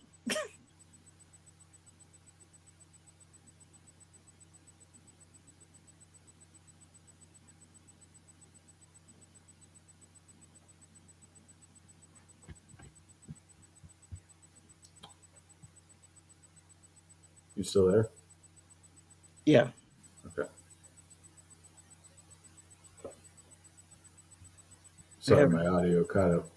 Can you repeat what you just said? which part?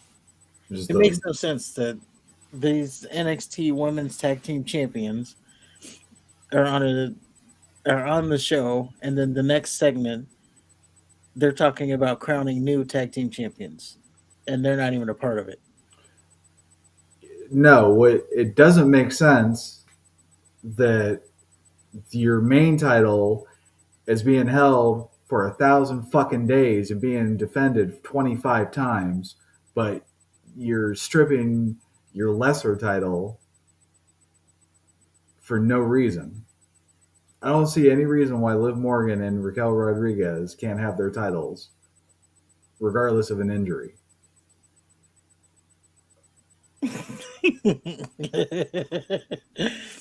That good point. I have absolutely, there's no reason why. Good point. Good point. And I mean, if you want to talk about the NXT title, yeah, they shouldn't have them on the show. They should do something bigger with them. But I don't know if they know how to handle their titles. They got they got Roman. He's got two belts. They just created a new belt. They don't know what the fuck they're doing with that. They say it's for Raw, but they got some guy from SmackDown fighting for it. Yeah, it's kind of all over the place. They But want my they thing want is, Roman. He negotiated it to where he doesn't defend it all that often, and now Seth Rollins, he's doing Captain America. It's just it doesn't make any sense. There's no fucking like forethought put into this shit at all. Just give the belt to Gunther. that's the takeaway. Yeah. So yeah, No, the takeaway um, is that if you're gonna have one dude, the one lazy motherfucker, only defend his thousand day run 25 times, but the Liv Morgan, she's out what, a week? they did not say how long she's out. Okay, but she's been out like a week or two, right? Well, yeah, she's been on a week, but they didn't say how long she's going to be out. Well, even if she's out for, let's say she's out for 4 weeks or 6 weeks, she could still be on TV doing promos and shit. She doesn't have to wrestle. True, and obviously the 90-day or what was it, the 30-day compete clause? Nobody gives a shit about that. Yeah, it's gone. And I think that was more of a WCW thing. No, they did it in WWE for a while too. When it was convenient. I think WCW did it more, used it as more of a rule. Yeah, yeah, they'd always bring it up as a storyline. Oh, you got to defend your title with the guy who's faking an injury, and then it's like, oh, I got to defend it now. I'm magically cleared. Right, right. That's usually when it came into play. You Yeah, have to defend your title or be stripped. yeah. So they didn't say how long she's out, but you're right. It doesn't make sense that Roman is not like the word right now is that Roman's not even defending his title, which I already. By the way, I've already said this. I said this night of WrestleMania. He's not going to defend his title until SummerSlam. I already said that. So, Boozer Wrestling. Where were you on that one? I already said it. And another thing I said months ago, and everybody's now catching up to it, what you already said was Roman Reigns is taking on less of a schedule, so he's even going to work less. And to me, that just completely taints his run. Well, he's getting prepared to move to Hollywood. That's the thing. So he's doing less dates. That taints But his run even further for me. okay, but what I said months ago, no sources, by the way. What did I say? When Roman loses the title, he's probably gone. Yeah. That's what I said. It looks like that's where we're headed. So if you listen to our show, you would have known this for months. And this wouldn't be a surprise to you. And I don't have sources. Okay. And then also, the other thing you talked about was Seth Rollins. He is on the movie scene. He missed Monday Night Raw. We didn't even talk about it. He did a sit down segment with Corey Graves. That segment was filmed because he is on location filming, um, to be as part. to be a part of Captain America 4. So I guess it's the movie, not the TV series. Um, I think the working title is like The Secret Serpent or something. That's for you Marvel fans out there. And he's, yeah, so he missed Raw to do part of that movie or part of his little scenes. And then he'll miss this coming week of Raw as part of that as well. So now everybody's freaking out that Seth Rollins is following Roman Reigns' footsteps. Here we are. This title was supposed to be, the workhorse title, the Intercontinental title plus, or the guys, whoever holds the title is the workhorse of the company and they're defending it all over the world. It's also supposed to be just as prestigious as Roman's existing belts, yet the tag team feud has taken priority over the past couple weeks. Well, it still has. It better be the main event. I know that. If you want that title to stand a chance, it better be the main event. And yeah, but yeah, you have the everything they said about that title, and then now you have Seth Rollins already on movie sets. So they're like, oh, they just got the titles. They made this title because of what Roman's is doing, and now Seth Rollins is kind of doing the same thing, which I don't think it's the case at all. I think this was a one-off movie that he's filming for. He's going to miss his 2 weeks, and then he's going to be back, and then you won't hear about it again until the movie releases. I don't understand that none of them are good actors. So I don't get why they would be so anxious to go to Hollywood. The money. Well, okay, I get the money and less bumps.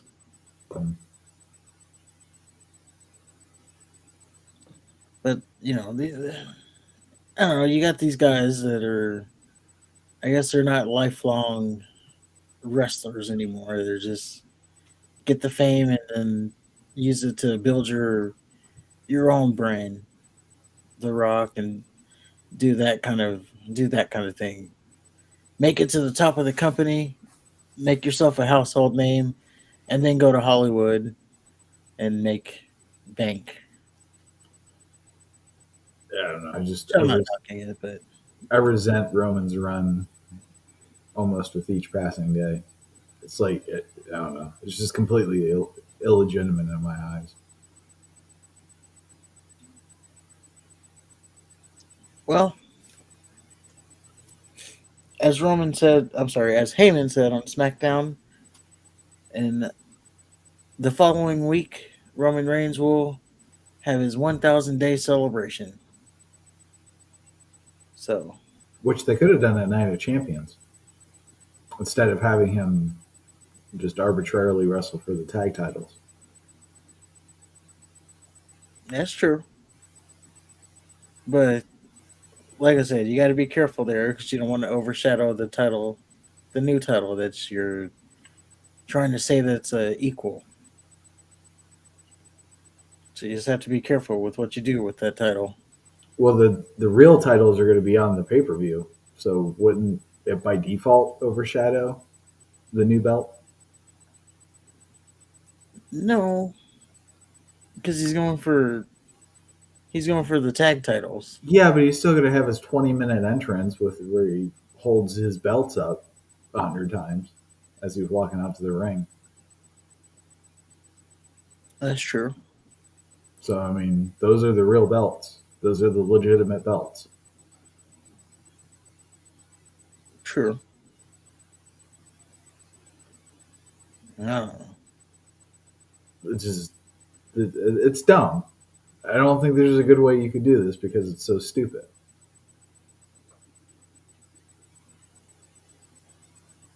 Yeah, I guess so. I don't know. But we'll have our predictions on how it's all going to play out. I guess not end of Roman's reign, but everything else, we'll have our predictions on that coming up soon. Theory, he goes out to the ring. He talks about uh, how he was cock blocked from the World Heavyweight Championship by two former champions because they knew if he made it to Night of Champions, he'd walk out as the champion. He talks some shit about Sheamus, and then out comes Sheamus. Sheamus, he comes out, he grabs a mic, and Theory says, "Oh, you got something to say?" And then he gets bro kicked. And then Sheamus holds the mic and drops it. So I guess Yay. we are building towards Sheamus. Now this didn't get announced, as I know, as I'm aware. So Sheamus and Theory will happen at some point, but it's not yet announced.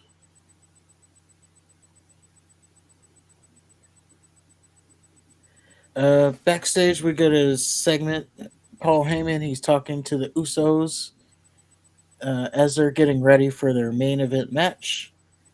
Paul Heyman says, "The tribal chief, he forgives you." And the Usos ask if he's going to be out there at ringside. Paul Heyman, he starts making excuses. He says, Oh, no. See, he's the tribal chief. "Yeah." That's a big burden. You can't expect him just stop being the tribal chief to watch your lovely match with the who are they wrestling? The The LWO. LWO. And he says, "It's the LWO. You why would you have a problem with like you can take care of them?" And as he's leaving, he says, "Oh, and please don't make that a prediction. Make that a spoiler that you're going to be beating the LWO." And we get into our main event segment of SmackDown. It's the LWO versus the Usos. Unfortunately, I missed a big portion of this match because of life. So, couldn't tell you what really happened in this match. I know it went about like 20 minutes, 15, 20 minutes through two commercials. So they got plenty of time to work. And the Usos, they lose off of a distraction from Kevin Owens and Sami Zayn.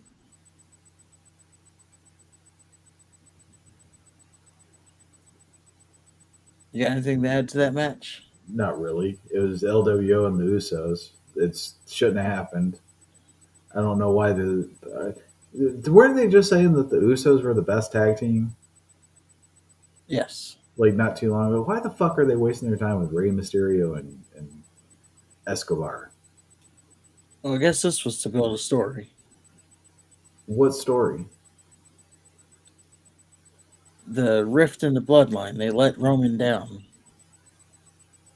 And then Okay. immediately after the match, as we're going off air, it cuts to Roman. I think the mic wasn't working or something, or Oh the yeah. audio didn't catch up on for me, It but he was saying something.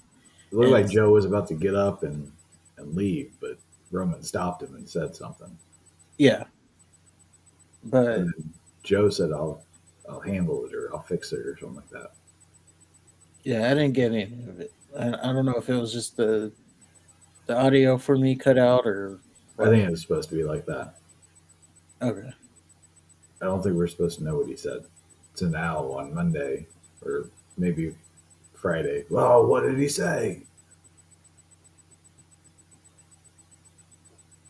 More rifts in the bloodline. But that was your SmackDown. That was your Raw review. What was your match of the week? Alba Fire and Isla Dawn. Oh wow, you're right. That did surprise me. Yeah. Um, my match of the week.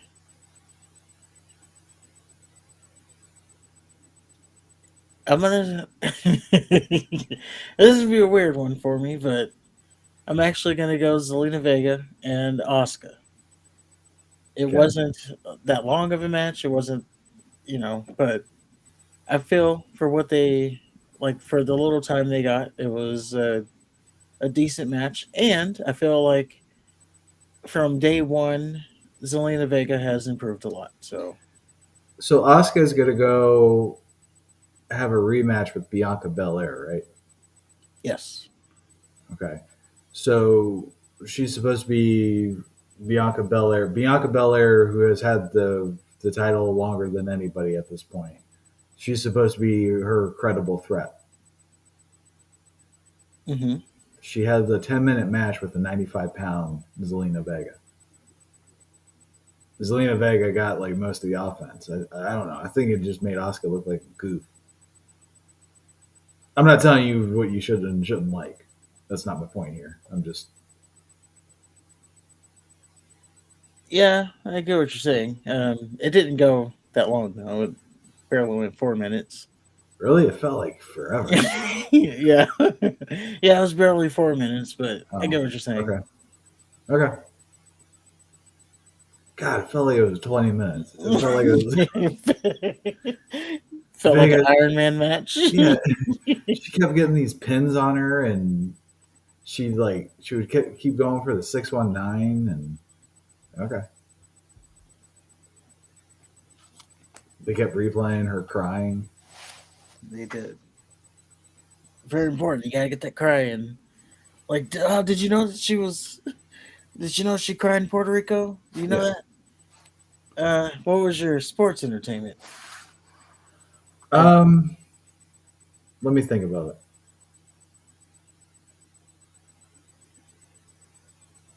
Go ahead.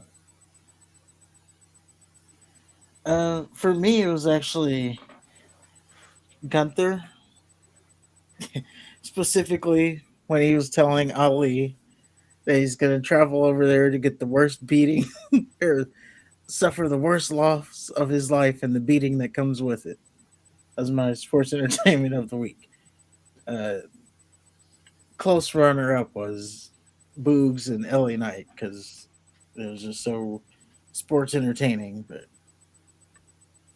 I don't know. That line was so great.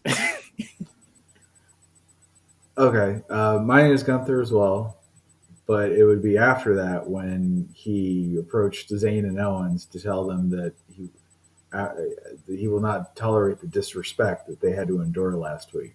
Keeping in mind that Imperium is the one that accosted Zayn and Owens, and they were the ones that were disrespectful, and Owens' reaction too, like, "What?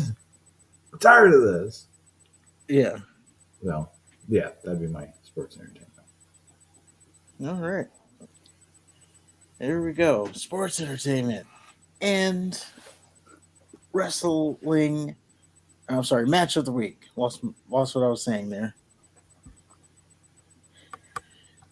And I think it is time for us to do a little bit of reviews or predictions. Predictions. Dun, dun, dun, dun, dun. Cue up the Paul Heyman. That's not a prediction. That's a spoiler. And our first, so these are the matches as they are announced. Okay. So if there's more matches added, then our our picks are not going to make that much sense. Um, we start out. We can start with Becky Lynch and Charlotte Flair. What? you mean, What? Why you did I mean, say that? I don't know. You mean Becky and Trish? Yeah, Okay. Becky Lynch and Trish Stratus. We can Be- start there. Becky. Um, I am also going to go with Becky. I don't know how that gets us then, because again, they're supposed to run this back at Night of Champions, so I don't know how that gets us back there. But It's women wrestling. There's no sense. They'll just have the match. what I was gonna say, but I'm pretty sure Becky Lynch is going to win, and Trish Stratus is going to attack her, and then we're going to have a rematch, to which Becky Lynch will probably win that as well. Exactly. Let's talk about. Sorry, I'm trying to pull the card up here. The official card. Let's talk about what's next. Help me. We got Brock Lesnar and Cody Rhodes. Okay, we can talk about that. All right. Um, Since it's not a non-title match, that was my. I think that Brock Lesnar's walking out. I do too. Winner. I think Cody's being a little too arrogant. I think that's because if you kind of pay attention when they go one direction, they go the opposite way. Kind of like when Rick Boogs and LA Knight were coming out, they were, oh, this is a tag team that's gonna last forever, and it's the greatest tag team ever, and then they didn't even last an evening. Right. Yeah. So now you have Cody he's kind of arrogant, like he bruised and battered the beast, and now he's talking shit, and he might be writing a check his ass can't cash.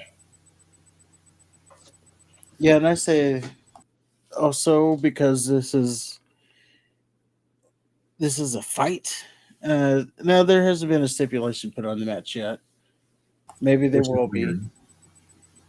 Yeah, maybe there will be, but Brock Lesnar's been hell bent on this being a fight, and if it's a fight, Brock Lesnar has the edge. If it's a wrestling match, obviously Cody has the edge there. Even Even though though, Lesnar's the yeah. decorated. Yeah, even though maybe he doesn't have the edge, but he has the. We'll just say he has the edge there. Cody doesn't have the edge at all, which is why it was such an underdog story that he won the first one, and that's why he won the way he did. But yeah, I think Brock, especially if they're gonna do a trilogy. Yeah, yeah. So Brock gets his win back. You got to have a reason to have the third one. It's not women's wrestling where you just arbitrarily put matches together. Yeah. Oh, what? Didn't we just see this? No, you didn't.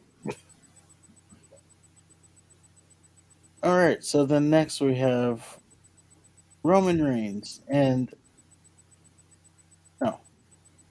Well, nope. That's the order. So we're going in the order it goes in. Roman Reigns, Solo Sikoa versus Kevin Owens and Sami Zayn.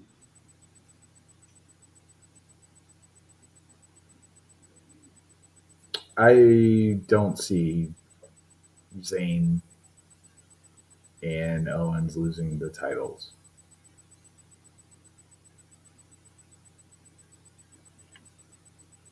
Yeah. Um, I think the Usos are gonna play a part in it. yeah, we kind of talked about that last week. The Usos, they're probably going to get involved somehow, and they're going to cost Roman the match. Now, Roman's not taking the pin, obviously. Solo's going to take the pin, but you get it. They're going to cost them the match, and then that's going to further that storyline.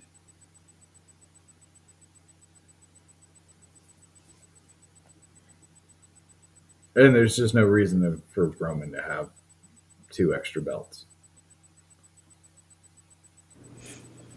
There isn't, but his greed. Well, yeah, I mean, storyline it makes sense, but practicality, like in practice, it's not. I just don't see them doing that. Especially if the reports are true that he's going to be working less. Yeah, like think Like, about it. why They would you put more on him? they just announced that they had to create a whole new title because the guy that has their two titles isn't working enough. So this company, in their infinite wisdom, is giving him a chance at two of their other major titles, so he can have those to defend just as infrequently, even more infrequently as the heavyweight titles. It just, I don't know. It's ass backwards. It is. So yeah, Kevin Owens, Sami Zayn, they walk out. Next up, Bianca Belair versus Asuka. Belair. Women's the the Raw Women's Championship match that is being defended or being contested by two SmackDown competitors. You already said Belair. I agree. Uh, I don't think there's been enough for Asuka to take this one, so Belair wins. Oh, and by the way, Belair is still the forever champion, so she wins. Of course. And next up, and again, this is at the time of this recording, this is the matches that have been announced. So we got Gunther versus Mustafa Ali, Intercontinental Championship. I'm going with Gunther. I gotta hope that common sense prevails. I'm going with Gunther as well. Um, I was also concerned when I saw that report that someone's going to lose the title and they're moving on to bigger things because there's not too many, you know, there's not too many opportunities other than Gunther to lose the title. This was also before when this report out. This was also before Mustafa won, so that did change things too. Because now I don't think that Mustafa will be beating. I don't care if it's in Saudi Arabia. Mustafa is not beating Gunther. Um, and then, like I said, the only way it does happen is if there's like interference or something, and that's how it goes down.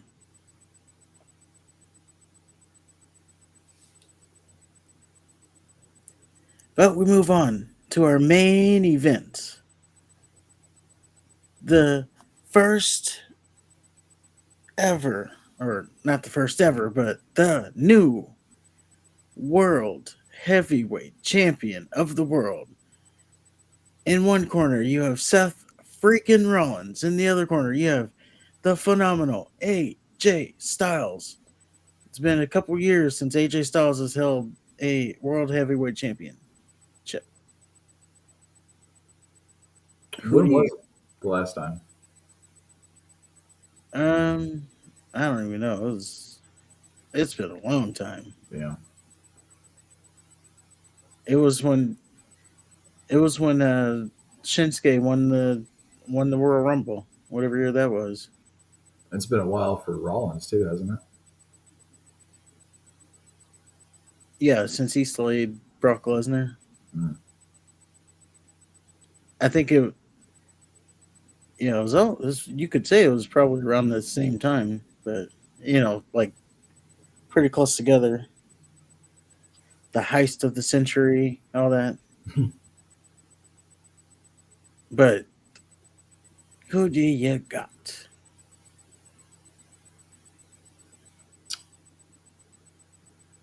I'm gonna go with AJ Styles. Oh, picking AJ Styles. I think the I think the predictable result is Seth Rollins. I don't know. AJ Styles has something to go into after this match, so I could see him like having a title feud with Karrion Cross. Cross can lose in a title match. Yeah, it puts him in the title picture.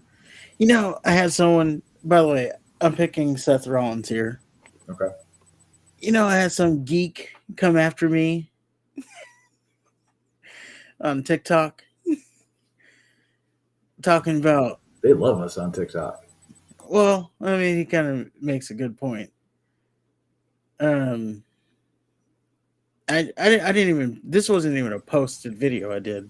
This is a thing I commented on, but apparently he saw my TikTok or our TikTok, so anyway.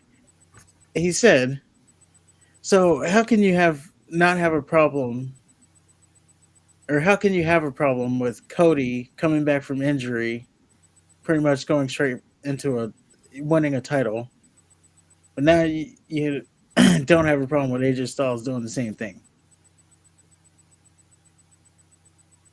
Now, I shot that down already because I said, well, AJ Styles has been in the WWE for years, so it's a completely different situation. But I do go with I'm sorry, I go with Seth Rollins on this. Okay. I think the I think it is due time that Seth Rollins gets a world title, but I could see it being AJ Styles, and I wouldn't be upset if it was AJ Styles.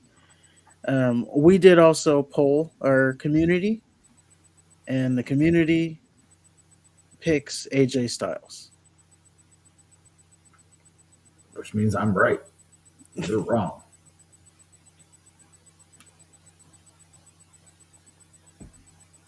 Possibly, but that is where we are with that. It's going to be an interesting show. But that is the Night of Champions show as of the time of this recording. So if that card always is subject to change, as you know, they may add a little bit more to it. Again, they may add Theory, United States title, and then they also may add Rhea Ripley, Natalia. That's really all. That's really it.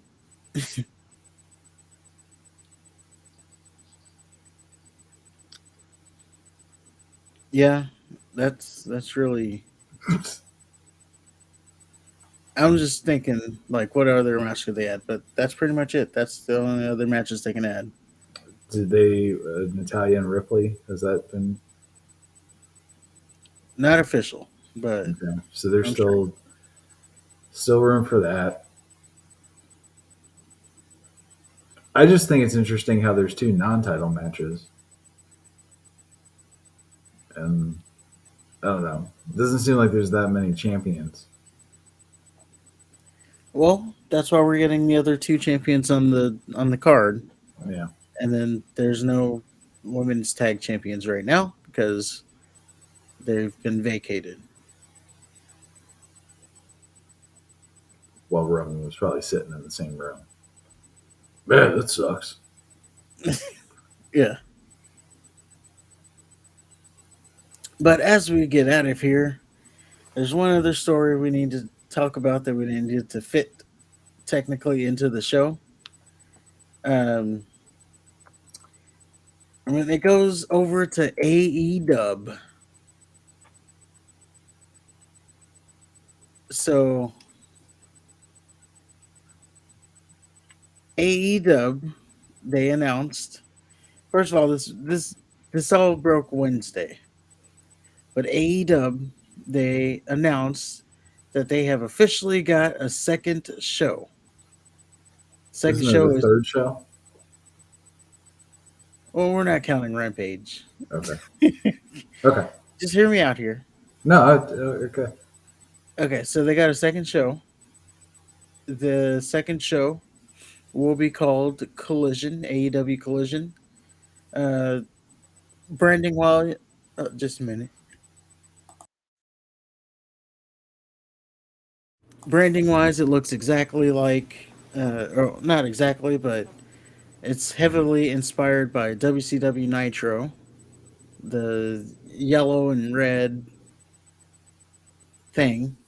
Okay. Uh, so yeah, AEW Collision. It will be a 2 hour show, so not a 1 hour show. That's why it's different from Rampage.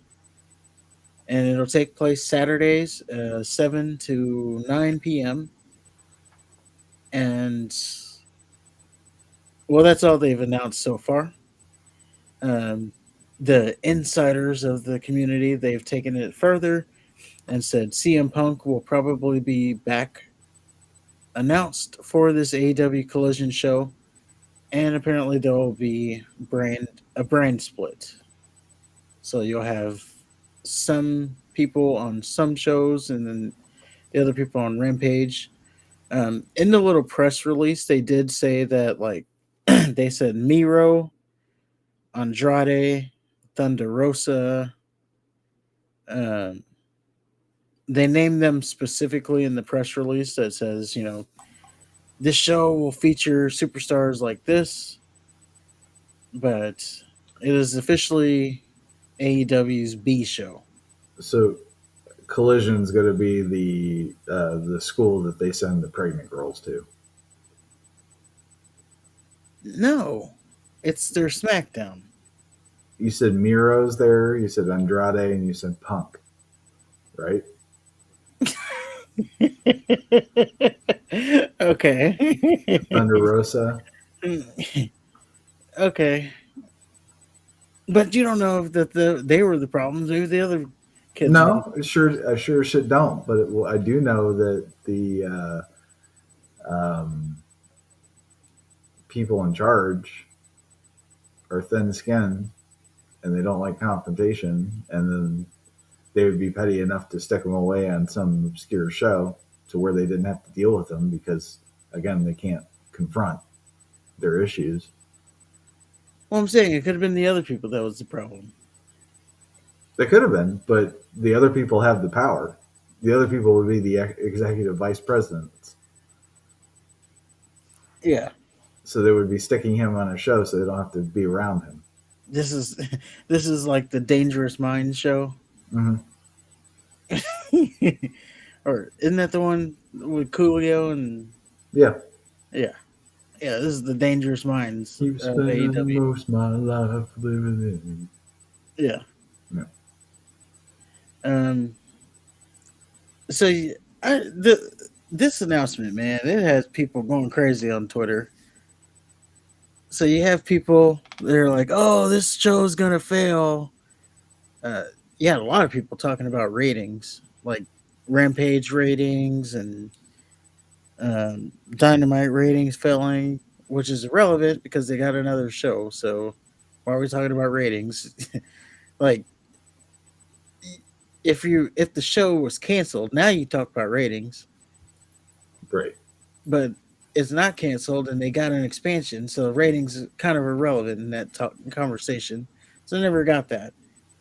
But everybody everybody else, they started to say, "Oh, this show is going to fail because it's on Saturday night. People have lives. They're not going to stay around and watch wrestling at 7 o'clock on a Saturday night." Even though, in the same breath, those same people say, "And they're going to be going up against, like UFC pay per views every once in a while, WWE pay per views every once in a while. They're always going to be up against those things." Oh, but I thought you didn't watch anything on Saturdays. Like, what does it matter if you're not watching those things on Saturdays? But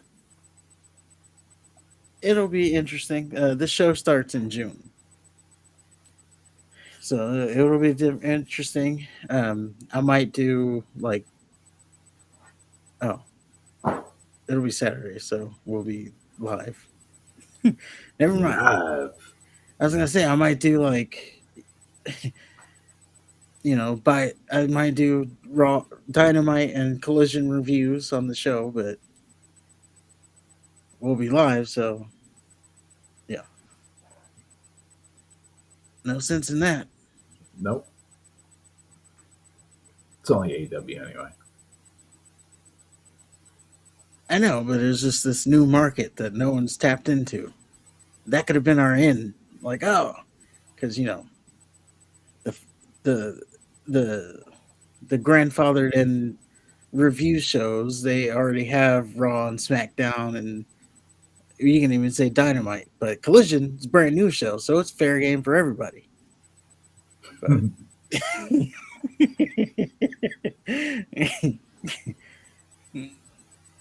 but anyway, I would say congratulations. I'm excited to see how this show turns out. See if it's actually going to be a big deal or if it's just another rampage where it's like very missable because it's random matches with no story. It's like a bona fide version of Dark.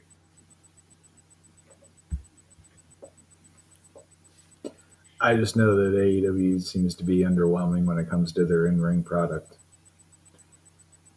They exceed expectations when it comes to putting on a show and getting people to come to the show, but I don't know. And especially with all the advantages that they've had, like with the McMahon scandal, and um, they've had the talent. They botched the CM Punk stuff. It's just, I don't know, man. Well, that's because they're not focusing on sports entertainment enough. That's it. Yeah. It is. You get sports entertainment, you got no problems. And if Eh, you agreed with us, Go ahead. what do you say? If you agreed with it, let us know in the comments. If you disagreed with anything we said, let us know in the comments. Anything you would like to add? Don't forget to hit the like button, hit the subscribe button, and until next time, Top Guys out. Oh, I don't get to say top guys out. You can Okay. say it. No, no, no. Moments passed. Good Oh. night, everybody.